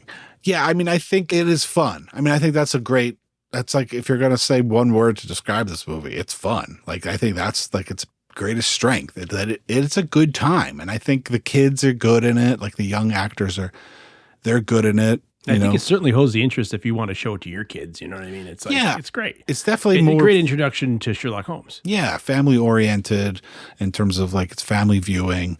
You want them to become vegans or vegetarians? Yeah. There's some of the stuff that's scary, but nothing too terrifying. I adore this movie. Like, I just think it holds up great. I think it's a good time. The effects are great. The hallucination scenes are so cool and visually kind of stunning. Even the practical effects, like I said, the matte paintings of London in the background when you get like the big shots of the city where like they're clearly just paintings, but they're so gorgeous to look at. Yeah. Back when they used to do stuff like that, it's great. Love it. Yeah, so I thoroughly enjoyed it. I think it was a great movie to cover on the cast. It fits into our 80s year well, and it's perfect as well as for an anniversary too, because it fits right in line what we've done in the past and the anniversaries. So it was good. Yeah. Good pick there, Mr. Blake. Thank you, sir. We'll have to see what we might be doing later this year because Halloween's upon us. Big. This movie. We've been hitting Teen Witch. We've been hitting some good ones this year. Yeah, Midnight Run. That's good. So, what do you got going on? You doing your doc? I'm still working on the doc. having a tough time, but we're working on it. I might be. Well, it's you and all your little Oompa Loompas over there. Well, I wish I had Oompa Loompas to help me with this thing. You got to go to that island and find them. I don't know. I might be going to LA again to get the last couple of interviews and try to get some other footage that I would love to have, but we'll see if I can afford it. Pretty much the budget for the movie's gone. So that I've started playing music again, which has been great. That's been fun. But all in all, the Scored to Death record album is available in both mystery color vinyl and also CD, as well as the book, Scored to Death, Conversations with Some of Horror's Greatest Composers, and Scored to Death 2, More Conversations with Some of Horror's Greatest Composers. All that's available at scoredtodeath.bandcamp.com. And of course, the books are also available on Amazon and from other book retailers. And the album's great. I've been kind of taking it to record stores in the city. So now you can actually get it in stores, in some record stores here in the city. And I got to start contacting other record stores across the country and see if I can get it into some more record stores. Also, the books and the records are also, the first horror-themed bookstore is now open in New York. A little shout-out. It's called The Twisted Spine. It's in Brooklyn, and they're carrying the book and the records as well. It's a very cool bookstore. I went to like the opening party for it. But that's pretty much all I got going on, and just starting to play guitar and sing the blues again. That's good. How about you, Big D? Not much. Laying low, doing some stuff on the side. Trying to finish my book. I've got 2 books you can find on Amazon or where books are sold. Blood in the Streets and Morris P.I., The Men from Heist House 4, which is available on paperback, audiobook, or ebook. And as usual, we're on social medias. As we say, just buy the book if you want to support us. That'll be great. Buy our books, plural. Plural. And we're on social medias if you want to find us or contact the show, Saturday Night Movie Sleepovers. As some of you might have noticed, if you ever checked, we should put a message up on the old proper website, but we've kind of migrated off that, and we're just posting just the streaming apps now. So wherever you get your podcasts, if that's how you get the show, cool. But we don't really post on the old mothership site anymore. So if anybody were going there, we haven't been updating that. We'll have to just put a note up just to defer. But if you're getting your casts just as you get them from Spotify or Apple Music or MySpace or wherever you get them, you'll get them as usual. Yeah. So there are still a few early episodes missing, but we've figured out how to restore those. It's just a matter of getting those like missing 6 episodes or whatever it is. Kind of. Oh, I had some homework, didn't I? I forgot about that. So we'll get all the episodes up soon, but some of the back catalog. There's a handful of early ones that are currently missing, but they'll be up soon. So don't worry. If you want to dive back that far, I forget. I have to go back and look at all that and stuff like that. So yeah. So, and then, we're hitting October almost already. So, that should be fun, stuff like that. And, we got some stuff in store for the end of the year. So just keep on listening and have a good year. Stay safe out there. All my little peoples, our peoples out there. And we'll be seeing you real soon. Later. Dion and Blake every Saturday night. Popcorn's popping, the pizza's in sight. Movie marathons till the morning light. Just friends watching movies on a Saturday night. They have been pals since in their teens, with Mega Jolt Cola fueling their dreams, watching childhood favorites on the TV screen, talking endlessly about their favorite scenes. Lights go dim, the screen comes alive. In Dion and Blake's world, nostalgia thrives. Buckets of pizza and endless high fives. Saturday night movie sleepovers are where friendships survive. Lights go dim, the screen comes alive. In Dion and Blake's world, nostalgia thrives. Buckets of pizza and endless high fives. Saturday night movie sleepovers are where friendships survive. Saturday night movie sleepovers. Action flicks. Saturday night movie sleepovers. Heart of this. Saturday night movie movie sleepover. Saturday night movie sleepover. Saturday night movie sleepover.